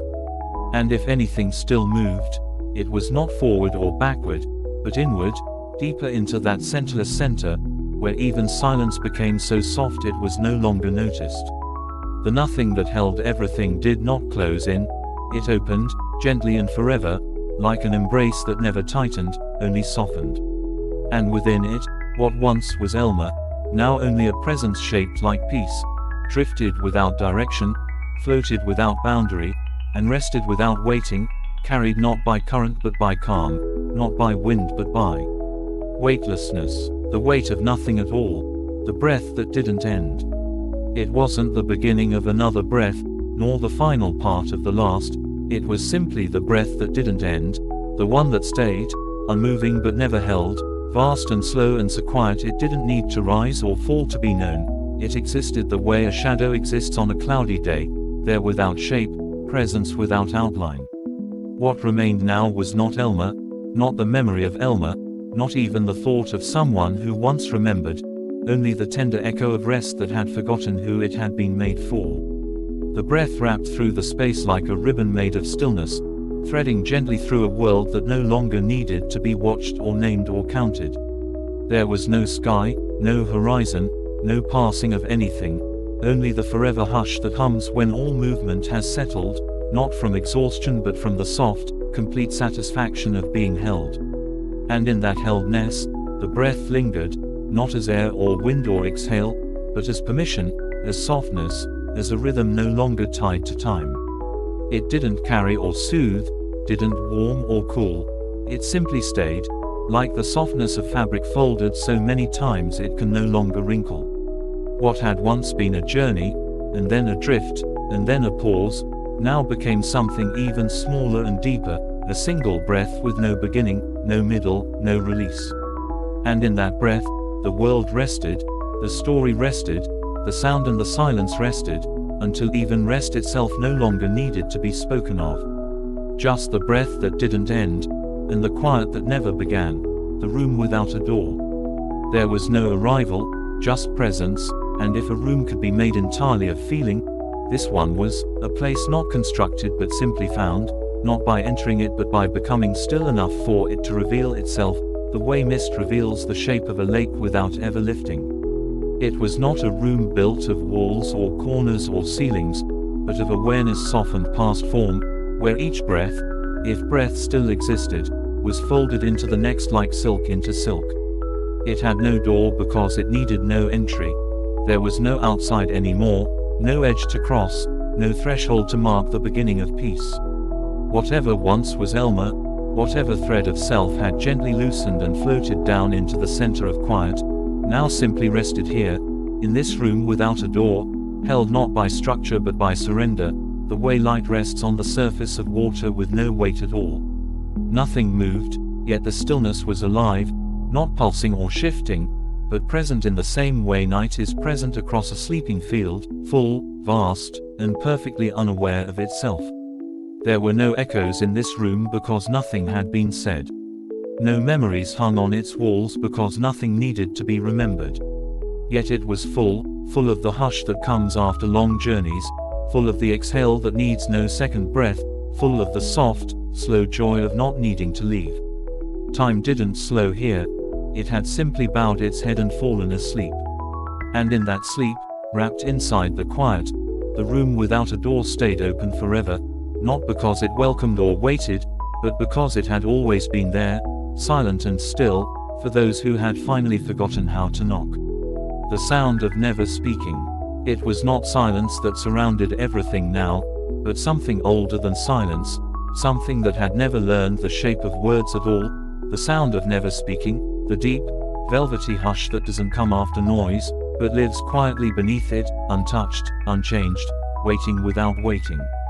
There was no voice left in Elmer, but not because it had been lost, only because it had slowly folded itself into the quiet, like a page turned softly and never turned back, like a name. Written in air and left to drift. The world around him, or within him, or perhaps simply made of him, no longer whispered, no longer breathed in the way things do when they are hoping to continue. This place, or non-place, simply existed in a calm so perfect it had forgotten movement ever mattered. There were no stories to be told here, and no need for listeners, because even the stories had gone to rest, their endings too soft to speak aloud, their beginnings no longer needed. Elmer had become part of that softness, a thought so slow it no longer knew it was thinking, a presence so calm it no longer felt different from the air, or the space, or the nothing. And the sound of never speaking, the sound that lives where voices never tried, wrapped around him like warm shadow, not hiding, not holding, only staying, gently, endlessly. No echo, no start, no fade. Only that soundless sound, and the peace that came from never needing to say anything again, the floor made of resting. Beneath everything now, beneath the breath that never left, beneath the sky that never rose, beneath the pause that never asked to end, there was a floor, but it wasn't built or found or imagined. It was simply the place where all things eventually came to rest, not from falling, not from stopping, but from finally no longer needing to go on. It was not made of stone or earth or thought, it was made of resting itself, of the calm that gathers when motion forgets itself, when stories fold closed without needing a last word. Elmer, or the gentle outline of what had once been Elmer, settled there without settling, rested without lying down, floated without leaving the ground, because the ground was not a place but a feeling, the kind that rises up to meet you the moment you surrender the shape of trying. This floor did not support him, it welcomed him, not beneath but around, not firm but kind. And though nothing moved above, and nothing shifted below, he could feel the deep quiet of it, the way one feels a lullaby in their chest long after the music is gone, the way one feels held even when they're alone. The floor was not cold and it was not warm, it was the perfect middle, the balance between being carried and being completely still. And though nothing here had edges anymore, not even the self, he somehow knew this floor would go on forever, beneath all dreams, beneath all pauses, beneath even the light that never shined. And in that knowing, he rested, not because he was tired, not because it was the end, but because rest had finally become the only thing left to do, and the only thing that had ever really mattered, the sleep beneath sleep. It was not the sleep of dreams or the sleep of bodies or the sleep that marks the end of a long day, it was the sleep beneath sleep, the kind that doesn't arrive and doesn't depart, the kind that simply exists like water exists below the surface of everything still. Elmer, no longer Elmer, no longer even a thought remembering itself, had softened completely into this depth, not falling or floating but simply being there, in the center of stillness, where sleep had forgotten it was ever different from the world it held. There were no boundaries here, not of skin, not of thought, not even of silence.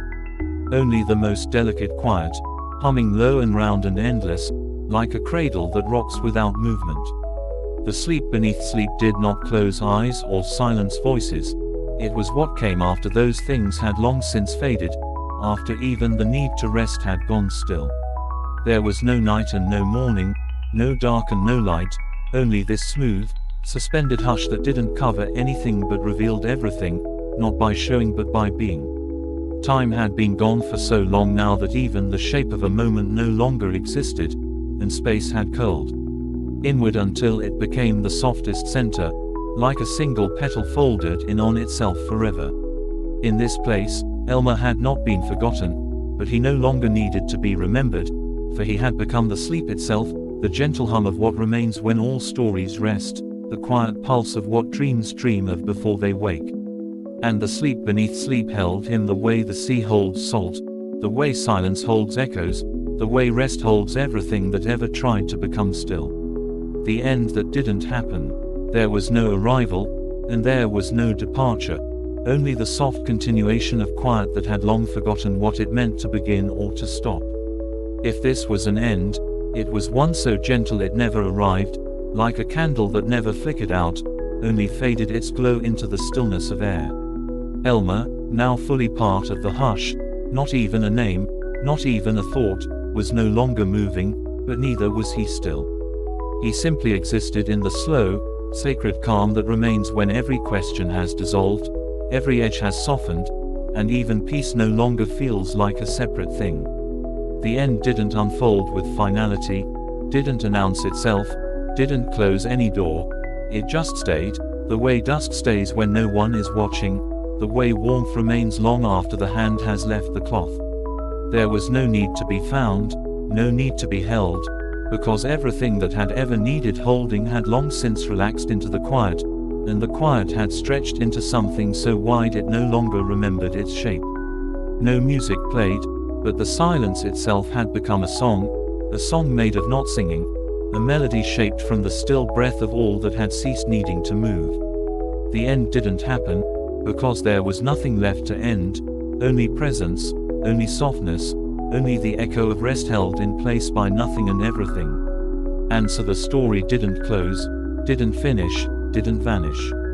It simply became the hush that holds all final lines before they're written, the end that didn't happen, because it was never needed at all, the place that waited without waiting.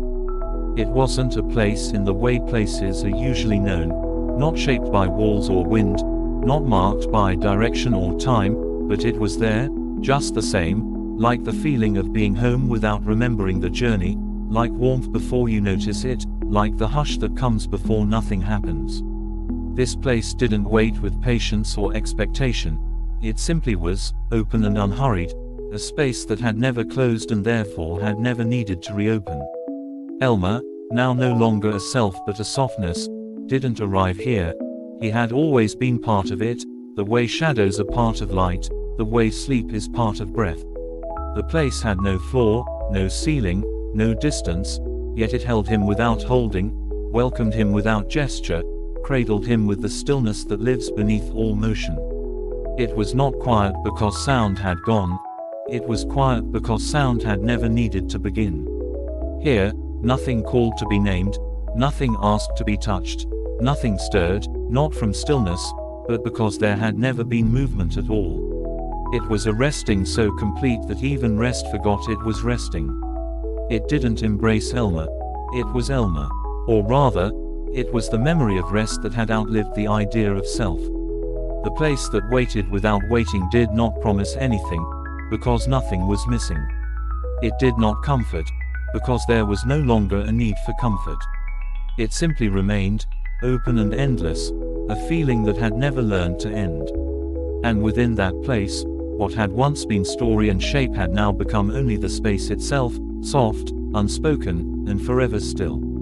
The shape the quiet took, no longer voice, no longer thought, not even the breath between them, just quiet, vast and gentle, so deep that it began to take on a shape, not a shape that could be drawn or held, but a feeling that wrapped around nothing and made it feel like everything. The quiet did not arrive. It didn't grow or retreat. It simply formed itself in the slow unfolding of stillness, like the outline of warmth when there is no fire, like the feeling of being seen when no one is looking.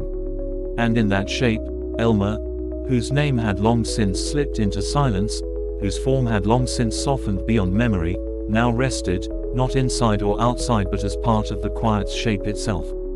There was no boundary here, no above or below, no inside or out. The quiet became the walls, the floor, the thought, the end, the echo. It did not speak, but it didn't need to, because its presence was its message, and that message was simply this: you don't have to be anything anymore. You already are what stillness has been waiting to hold. And so the shape of the quiet curled around that truth, endlessly folding, not inward, not outward, but into the very softness of being, until even the memory of story dissolved, and all that remained was this, the hush that dreamed of nothing and became everything. Elmer was not in the quiet. Elmer was the quiet, and the quiet had no reason to change, the gentle nothing that remained. There was nothing left to hold, and yet everything was held, softly, entirely, endlessly, within a quiet so complete it had forgotten how to echo. The world didn't drift away, nor did it fade or fold. Instead, It simply stopped needing to be different from what it was, an endless softness, without arrival, without departure, without even the faintest ripple of question. Elmer, no longer a figure, no longer even a trace of thought, had become part of the gentle nothing that remained, not vanished, but so wholly returned that even the word for return had lost its edge. Here, in this perfect looseness, there was no center to move toward, no shape to settle into. There was only the most delicate sense of being, like the warmth left behind when someone leaves a seat, or the hush in a field after snow falls for days without sound. The nothing wasn't blank, it was full in the way clouds are full before they touch the earth, full in the way sleep is full before it dreams. It didn't ask, didn't answer, didn't shimmer, it just stayed, calmly, eternally, present.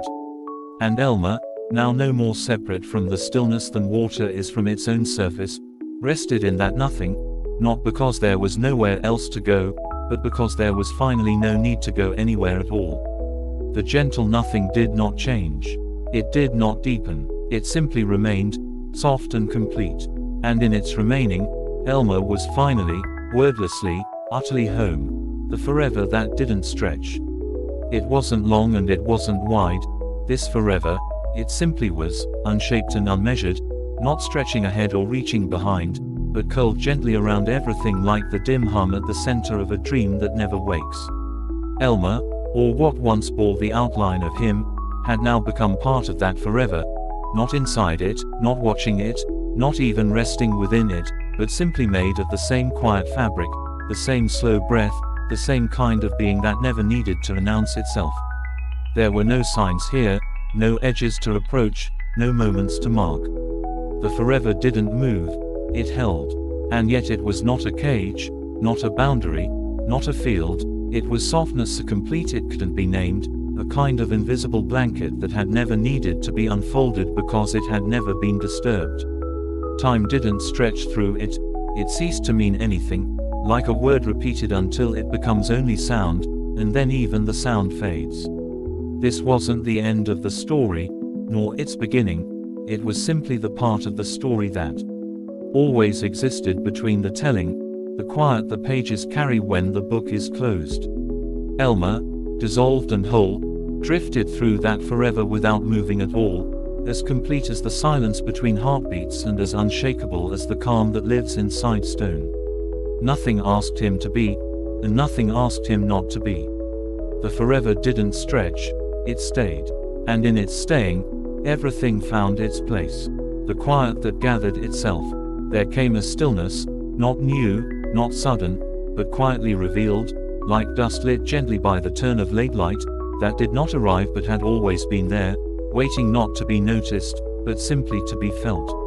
It wasn't a change, not even a pause within change, but a gentle gathering of something that didn't need to gather, something so subtle it could only be known by not looking for it.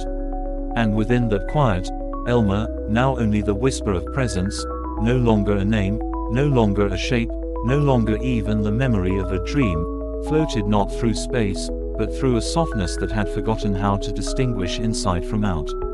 The quiet had no beginning, and no need for one. It didn't drift forward or backward, it didn't wrap or release, it simply gathered itself, slowly, calmly, the way dusk gathers in the folds of a valley long after the sun has left, the way sleep gathers at the edge of thought until thought itself forgets to continue. There was no loneliness here, because loneliness had been built on the idea of two things, and there was no more separation. There was only the slow folding inward of a silence that already held everything it would ever need.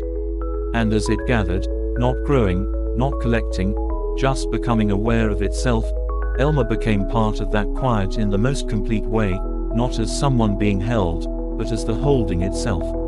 There was no need for return, no sound of arrival, just the quiet that gathered itself, endlessly, softly, forever, the silence that held its shape. There was no structure now, no form to lean against or step inside, and yet the silence held its shape, not a shape made of lines or walls or names, but a shape made only of its staying, its calm, its deep refusal to vanish. It didn't speak, and it didn't echo, but it was full, gently and completely, the way the ocean is full even when it rests without tide. Elmer, no longer even a whisper of a man, but something smaller, deeper, truer, drifted within that shaped silence, not carried, not suspended, but part of it, like a pause is part of the sentence it interrupts. There was no weight, yet nothing floated. There was no darkness, yet no need for light. The silence was the shape. It didn't comfort. It simply didn't ask anything. And in not asking, it gave more than comfort could ever hold. There was no story left to follow, no step left to take. Only the feeling of being surrounded by something that had never tried to leave. It was not a destination or a shelter. It was not memory or forgetting.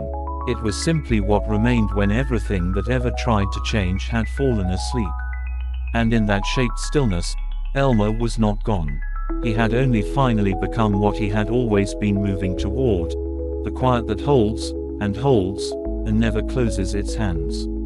The slow unfolding of nothing. It did not begin with a sound, or a thought, or a breath, but with the slow, unhurried unfolding of nothing, not the kind of nothing that leaves a space, but the kind that fills every space so gently you forget there was ever anything else.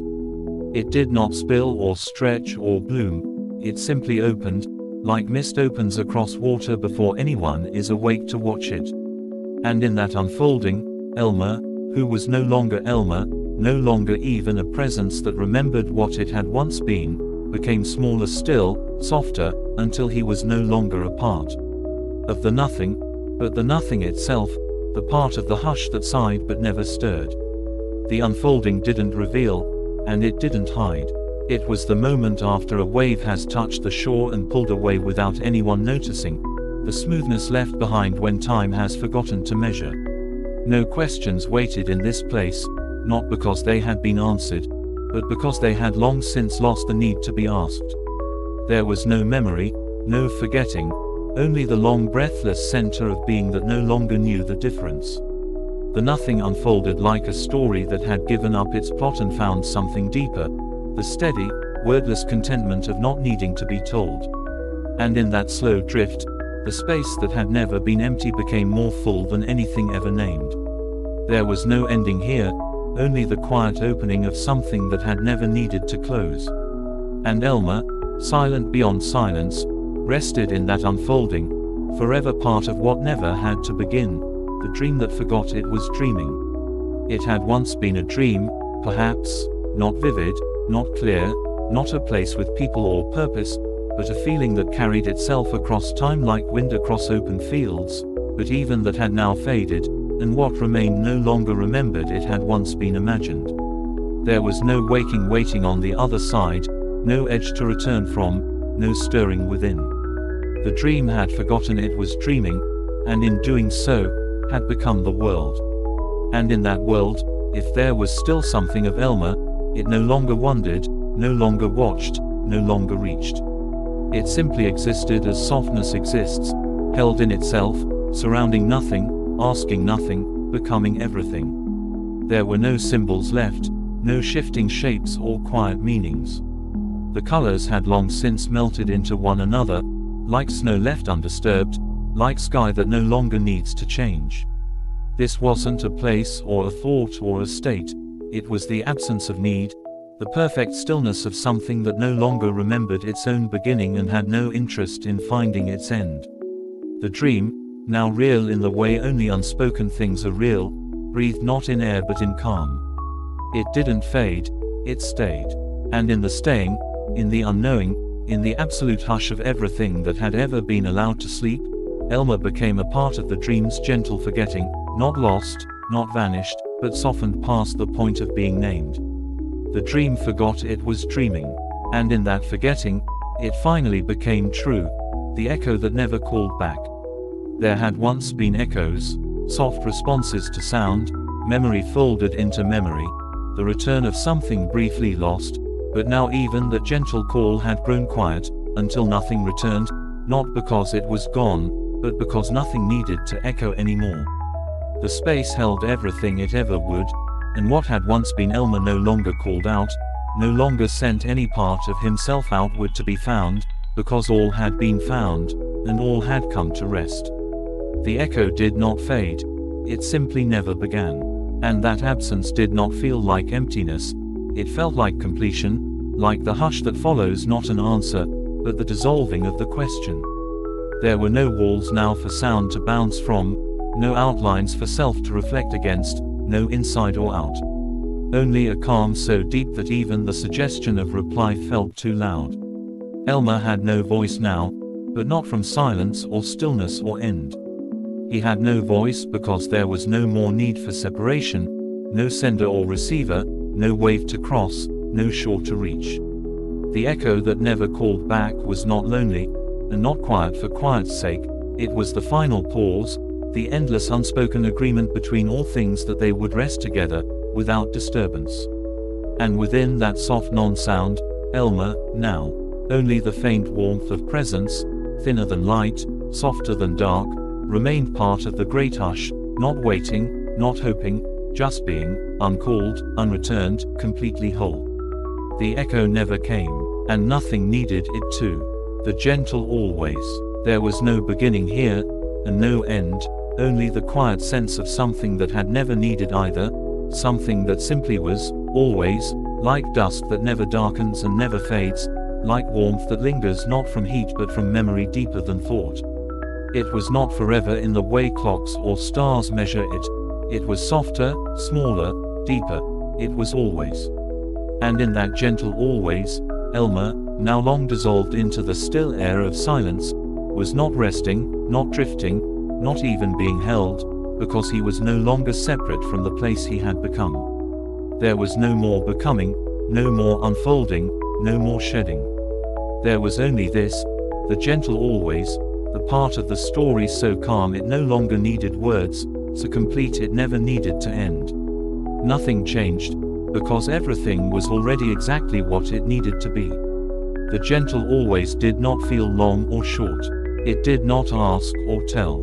It simply stayed, like the quiet under snow, like the hush inside sleep, like the softness behind every goodbye that was never truly spoken. And as it stayed, Elmer stayed too, not as thought or name, not as figure or feeling, but as presence without weight, as hush without edge. He was the gentle always now, not gone, not found, just softly, endlessly here, the stillness beneath stillness. It was quieter than quiet, not from lack or from pause, but from having never needed to begin. It was the stillness beneath stillness, the silence beneath sleep, the hush that holds the hush. No longer a place and no longer a moment, it simply was, with no motion, no sound, no boundary, and yet it was complete, as full as a sky without clouds, as calm as a thought that never rises. And in that stillness beneath stillness, Elmer, now long past the point of self, long past memory, even past peace, was not simply resting. He had become the resting itself, not as someone held in a cradle of hush, but as the hush itself, the fold of everything gently collapsed into everything. Nothing moved, not because it was stopped, but because movement was no longer a concept that mattered. Even the concept of softness had drifted away, like a ripple finally forgotten by the water that once carried it. There were no more questions, because there was nothing left to answer. No more shape, because there was no eye to draw it. What remained was not absence, but fullness without edge, without direction, just the eternal folding in of calm. And in that fold, in that breathless below of below, the stillness continued, not forward or backward, but inward, always inward, until the idea of inward, too, lay quietly down. Elmer didn't fade. He didn't change. He didn't go. He simply became the stillness beneath stillness, and the stillness was everything. The rest without shadow. It was not the rest that followed effort, nor the one that marked completion. It was a rest that had never been disturbed, a rest so whole it had no need for contrast, no opposite to define it. It had no shadow, not because it shone, but because it was beyond light and dark, beyond presence and absence, beyond even the smallest flicker of division. It simply was. And in that seamless rest, which did not cradle or comfort but instead simply allowed all things to be still without needing to settle, Elmer remained, not as figure or soul, not as thought or feeling, but as rest itself, folded deep into the fabric of this final softness. There was no end to anything now because there was no longer the shape of thing at all. Just the wide, tender unfolding of stillness, too complete to be named. The rest did not pulse. It did not deepen. It did not hold. It had always been here, beneath the weight of memory, beneath the reach of sound, beneath even the lightness of breath, and now, it was all that remained. But even, remained, was too strong a word, too full of edges. This was gentler than that. This was what happens when time forgets itself, when all motion falls asleep and all stories stop whispering. It wasn't a conclusion, and it wasn't a continuation. It was the space beneath both, soft and endless. And in that space, Elmer was not remembered. He was not forgotten. He was simply the rest without shadow.